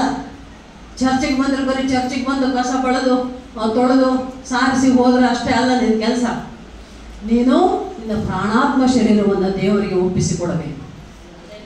ಆಗಲೇ ದೇವರ ಕೃಪೆ, ದೇವರ ಆಶೀರ್ವಾದ ನಿನಗೆ ಸಿಗ್ತದೆ ಮಕ್ಕಳೇ. ಆಗಲೇ ನಮಗೆ ಸಂತೋಷ, ಸಮಾಧಾನ. ಎಲ್ಲ ಸಮಯದಲ್ಲಿ ನಾವು ಸಂತೋಷವಾಗಿ ಸಮಾಧಾನವಾಗಿರಬೇಕು ಅಂತಲೇ, ಆ ಸಮಾಧಾನವನ್ನು ಕೊಡುವುದಕ್ಕಾಗಿಯೇ ಯೇಸಪ್ಪ ಪರಲೋಕದಿಂದ ಭೂಲೋಕಕ್ಕೆ ನನಗಾಗಿ, ನಿನಗಾಗಿ, ನಮಗಾಗಿ, ನಿಮಗಾಗಿ ಬಂದ. ಅದಕ್ಕೆ ಯೇಸಪ್ಪನ ಹುಟ್ಟಿದ ದಿನ ನಾವು ಈ ದಿನ ಸಂತೋಷದಿಂದ, ಸಂಭ್ರಮದಿಂದ. ನೋಡಿ, ಪ್ರಪಂಚದಲ್ಲಿ ಎಲ್ಲರೂ ಮಾಡೋ ಒಂದು ಹಬ್ಬ ಅಂದರೆ ಕ್ರಿಸ್ಮಸ್. ಯಾವ ಜಾತಿ ಇರಲಿ, ಯಾವ ಕುಲ ಇರಲಿ, ಯಾರೇ ಇರಲಿ, ಯಾಕೆಂದ್ರೆ ರಜೆ ಕೊಡ್ತಾರೆ ಅದೇ ಇವತ್ತು. ಹಾಲಿಡೇ, ಗೌರ್ಮೆಂಟ್ ಹಾಲಿಡೇ, ಕೆಲಸ ಮಾಡೋರಿಗೆಲ್ಲ ರಜಾ. ರಜಾ ಅಂದರೆ ಮಜಾ. ಅವ್ರು ಯಾರೇ ಆಗಿರಲಿ ರಜಾ ಸಿಕ್ಕರೆ ಮಜಾ ಮಾಡಿಬಿಡ್ತಾರಲ್ವಾ? ಸಂತೋಷವಾಗಿ ಒಳ್ಳೊಳ್ಳೆ ಬಟ್ಟೆ ಹಾಕೊಂಡು, ಒಳ್ಳೊಳ್ಳೆ ಅಡುಗೆ ಮಾಡ್ಕೊಂಡು ತಿಂದ್ಕೊಂಡು, ಗಂಡ ಹೆಂಡತಿ ಮಕ್ಕಳು ಪಿಕ್ನಿಕ್ ಟೂರ್ ಹೋಗೋರು, ಅವ್ರು ಇಷ್ಟ ಬಂದಂಗೆ ಅವರು ಮಜಾ ಮಾಡಿಕೊಂಡು ಸಂತೋಷವಾಗಿರ್ತಾರೆ. ಆದರೆ ನಾವು ದೇವರ ಮಕ್ಕಳಾದ ನಾವು ದೇವರ ಸನ್ನಿಧಿಯಲ್ಲಿ ಸಂತೋಷವಾಗಿರ್ತೇವೆ ಅಂತ ಭಾಗ್ಯ ದೇವರು ನಮಗೆ ಕೊಟ್ಟಿದ್ದಾನಮ್ಮ. ಅದಕ್ಕಾಗಿ ನಾವು ಯೇಸಪ್ಪನ ಮಕ್ಕಳಾಗಿರೋದಕ್ಕೆ ನಮಗೆ ಎಷ್ಟೋ ಹೆಮ್ಮೆ ಇದೆ, ಸಂತೋಷ ಅಲ್ವಾ? ಸಂತೋಷ, ಸಮಾಧಾನ ದೇವರ ಸನ್ನಿಧಿಯಲ್ಲಿ. ಅಂಥ ಯೇಸಪ್ಪನ ಮಕ್ಕಳಾಗಿದ್ದೇವೆ. ಅದಕ್ಕಾಗಿ ದೇವರಿಗೆ ಕೋಟಿ ಕೋಟಿ ಸ್ತೋತ್ರ. ನಮ್ಮನ್ನು ಬದುಕಿಸಿಟ್ಟಿದ್ದಾನೆ, ಸಜೀವರ ಲೆಕ್ಕದಲ್ಲಿಟ್ಟಿದ್ದಾನೆ, ಸಮಾಧಾನ ಕೊಟ್ಟಿದ್ದಾನೆ, ಆರೋಗ್ಯ ಕೊಟ್ಟಿದ್ದಾನೆ. ಬಲಹೀನತೆಯಲ್ಲಿ ಬಲವನ್ನು ಕೊಟ್ಟು ನಡೆಸ್ತಾ ಇರುವಂಥ ದೇವರಿಗೆ ಕೋಟಿ ಕೋಟಿ ಸ್ತೋತ್ರ. ದೇವರು ನಮ್ಮನ್ನು, ನಿಮ್ಮನ್ನು, ಈ ವಾಕ್ಯವನ್ನು ಆಶೀರ್ವದಿಸಲಿ.